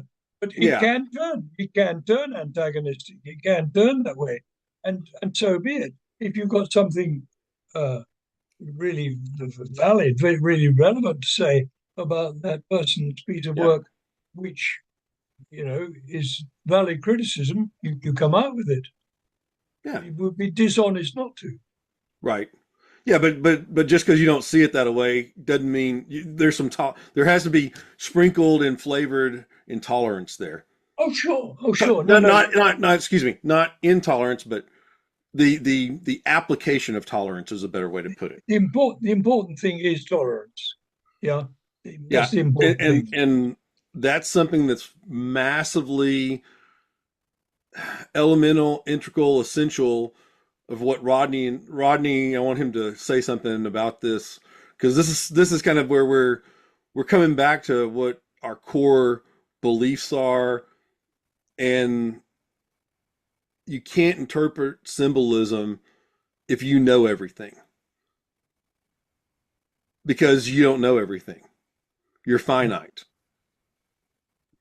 And whenever you sit there and you tell someone they don't know what they're talking about, whenever they've opened up their heart and they've been vulnerable in interpreting something, you're doing yourself a disservice first. Mm. And you're doing them a disservice on a one-on-one basis. But then you're stifling kind of the artistry and kind of the free will and the energy. You're just messing up a lot of things. So here we are back on Pen and Compass, and Rodney had to drop off the recording. It's just Julian and I. I'm Jeff Bennett. I'm your host, and we're going to move forward. We got some exciting things in the next segment. So Julian's done a great job locally in England online. I think you've lectured, you've done presentations or been a speaker in Africa, the continent of Africa, the U.S. What about in the Middle East or Australia, Asia? No, no, I haven't been to Australia nor Asia. Germany, Yeah, France, yeah, Germany and France, and Lagos in Nigeria, and USA yeah. twice, three times, I think, in USA, four times. It and aren't those special things whenever you're invited, first of all, to speak, and then you get to go, and I do my best job to act like I'm the talent that day, and I just am along for the ride. I am just a passenger, and like, what do you need me to do next? I'm here to serve, and every now and then I'll say, well, I prefer it this way if you're allowing me to do that, or sometimes whenever I'm setting up what I call the speaking gig, I say I really want this type of environment to promote the best me that day. And a lot of times it's like, don't throw me into the middle of a meeting with a Bible open and the lodge is open type thing. Don't throw me into this and you're just kind of sticking me in a little spot or hole. And Mm. I can do that sometimes, but I prefer let's close the meeting and those that need to separate from the group if we're doing it as a part of a stated meeting night or something. And let's do it afterwards. And then when everybody's more focused on that and relaxed, and it can be a better environment for everyone. So no one's sitting there kind of tapping their wristwatch, going, "Oh, I normally get to bed at 9:15, and I've got a 20-minute drive home." And and then you can hear almost their thoughts coming out in the room, the energy, the negative energy. So anyway, so you also have done different talks in England. Tell us about the spirit of Freemasonry. It doesn't have the date here, but you did that at Freemasons Hall. Do you know, I'll be honest with you, I can't remember what that speech was about. It was a while back then, maybe Yeah, 15, 20 years ago, huh? But it it's one of those was, things yeah, that's a part of your career. But it's it looks 20 like, years ago, that one. yeah, Yeah. 20, yeah, okay. Well, I I can found, dig it out. I've probably got it on hard disk somewhere, but yeah, I really couldn't tell you. I've done similar things. I did um, a talk in Alexandria, Virginia, uh, which was called The Spiritual Path of Freemasonry, which would have been similar. And it was given because um, our then deputy Grand Master in UGLE had just made a silly pronouncement. He said that Freemasonry isn't a religion. Well, we all know that. But then he said, it most certainly does not deal in spirituality. And I found that remark so ridiculous. It was a bit like President Trump saying the British forces never fought in Afghanistan. It was one of those statements that so enraged me that I had to write to him and tell him how wrong he was. So that was that. And he didn't answer. I got an answer from the Grand Secretary saying, "Thank you for your letter." So it was then that I left UGLE because I just couldn't stomach that at all. So I left UGLE and joined the International Order of Freemasonry for Men and Women. So sometimes a prophet is not honored in his own hometown. So when you are, it's a special thing. So, but okay, well, moving forward here. So, but you know, this segment's kind of about, you've done not only the books, you do in-person things, you do online things. And one of the things that we've started in our podcast over kind of the holiday break, we took a break from inviting guests, and Rodney and I worked on some things that we saw that we wanted to do. We call it our esoteric imagery, where we take symbolism and interpret it. And I thought it's interesting how everything's very vertical and very triangular. You know, I mean, I like that one very much. Yeah, it's and even and it's very much like the John Harris tracing boards that we're getting to here in a minute. But the star is like multi-layered, different colors. I love this so much. And you've got the sun on one side, the moon on the other, the 7 stars representing the planets, the celestial, and then the different the 3 elements that are usually on the staircase going up and down, faith, hope, and charity. Faith, hope, and love out of Paul's epistles. Faith, hope, and love. Yep. So and then all the stuff on the front of that master's pedestal, is that a point within a circle? Yes. Yeah. Good. Yeah. I think this is Grand Lodge of Scotland. Maybe even, I don't know. Maybe it's something that we need to research. Right. Very nice. Yeah. So do you recognize this coin with the Latin and no? No. Don't tell me that's on my website. We're 3 for 3 on your website. So I have to look at my website, aren't I? Who's been monkeying with my website? It all looked very nice, though. It was very well appointed. Wisdom, strength, and beauty. That's fair enough. Yep. Okay. Then the working tools over there to the right-hand side with the cherubim.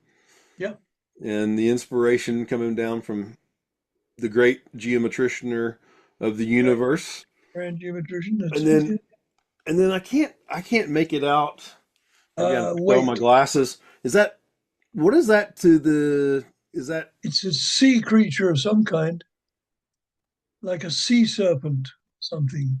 I'm talking about to the right at the kind of the base of the triangle. I'm sorry, on the left. I don't know. I can't. I think it might be like the hourglass with the sands of time. Is on the right is an anchor, right? It looks like an anchor, but it's actually a plumb line. The cherub's hand is on the top of the anchor. It's actually the 4 working tools of a master mason. You've got the plumb line, the square and compasses, and a trowel.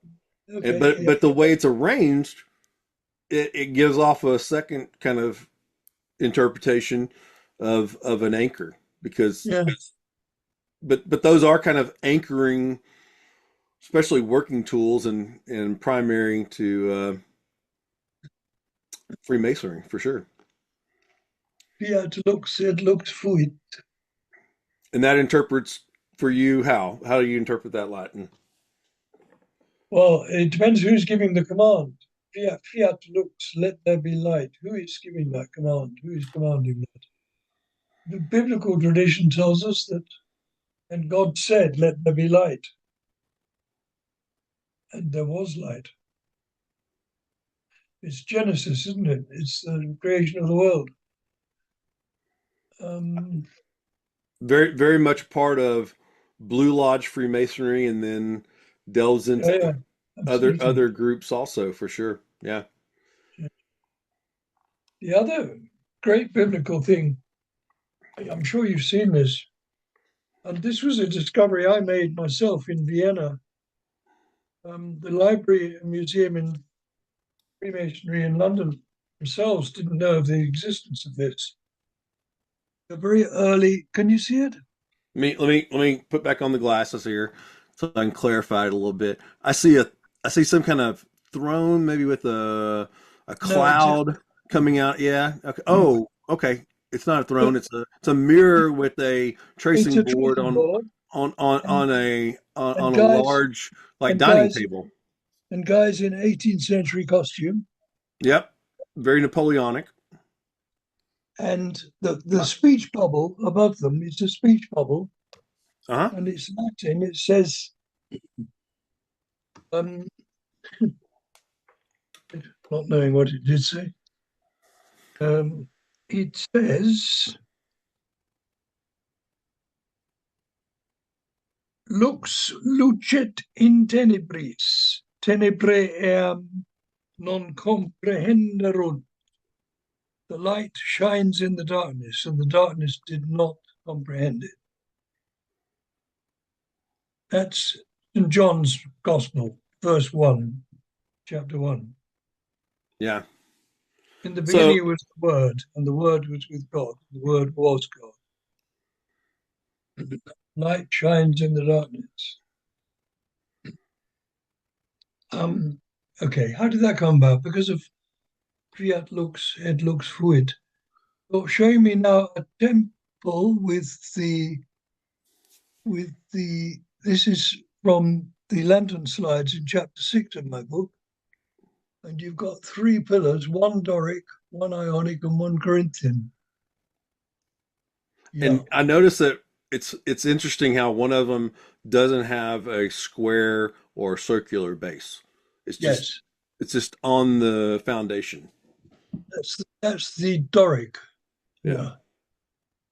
So It the has interesting no thing, base.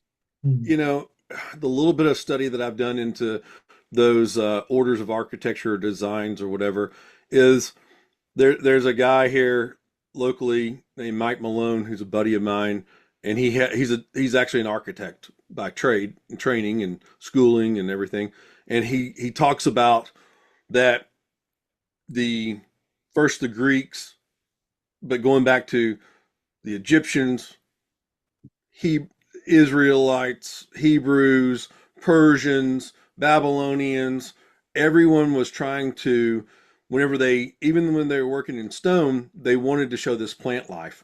They wanted to show um, flowers, and so they're mimicking the columns being the trees of the Hmm. forest. And Yeah. basically, we're doing something man-made and kind of domesticated, but we still want to homage back to nature. Hmm. And that this is the high, that nature and creation is the highest form of expression in our world. Yeah. So here's a picture from a few years ago. The event That's doesn't really matter, but Canterbury Tower Lodge yeah, dinner. yeah, Martin Folks, furthest away from the camera. Then there's yep. me, and then there's my dear, dear departed friend Bob Collins. He's sadly no longer with us.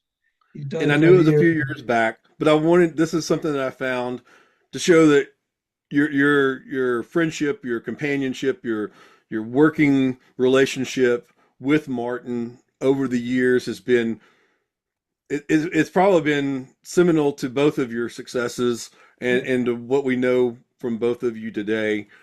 Talk about that a little bit because All Martin did right. brought you and I together, and I wanted to use this little quick segment to talk about him and how great he is. Okay. All right, Jeff. Well, let's leave it like that, shall we? Okay. Oh, that's me David Bindle, which is a friend in of mine here in Alexandria, Texas. Virginia. Yep. And Yeah. that's 2011 is what the post was. But yeah.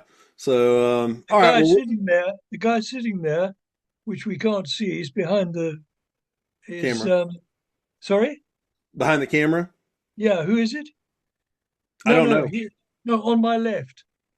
He's David Brindle. David Brindle. David Bindle. Yeah, he's one of my buddies from Texas. That's He it. and I've That's done a it. lot of stuff together, especially in the If you last. talk to him, give him my best, will you? I will see him. So the funny thing is we were talking about your book Ornaments, and it reminded me of a presentation that I have coming up on February the 21st in the Dallas area in one of David's Blue Lodges called Mercury Lodge, and myself, Bob Davis, Billy Hamilton are going to be doing presentations, and the central theme of everything should be about initiation. So I'm developing a new presentation, Mysteries of Initiatory Objects, which is very much kind of echoes or would be in the same genre as what you've done in a couple of books. So I thought that was kind of ironic and exciting that Yeah. that kind of is all coming together. So we'll talk about your wood turning and everything next time. So Okay. but basically on this one, I just want to go, here's Julian, here's the places that you can find him. We appreciate your support of Pen and Compass as viewers and our audience. Here's our YouTube page. Please go to it, like and subscribe, so you can see Julian's episode along with all of the others. We thank Lewis Masonic for their time and our partnership with them. So with that, we're going to sign off. Thank you, Julian, for being here. Thank you, And Jeff. we'll definitely book another session. We'll see you Okay. next time. Please. Peace out. Peace be Thank with you. everyone. Bye-bye.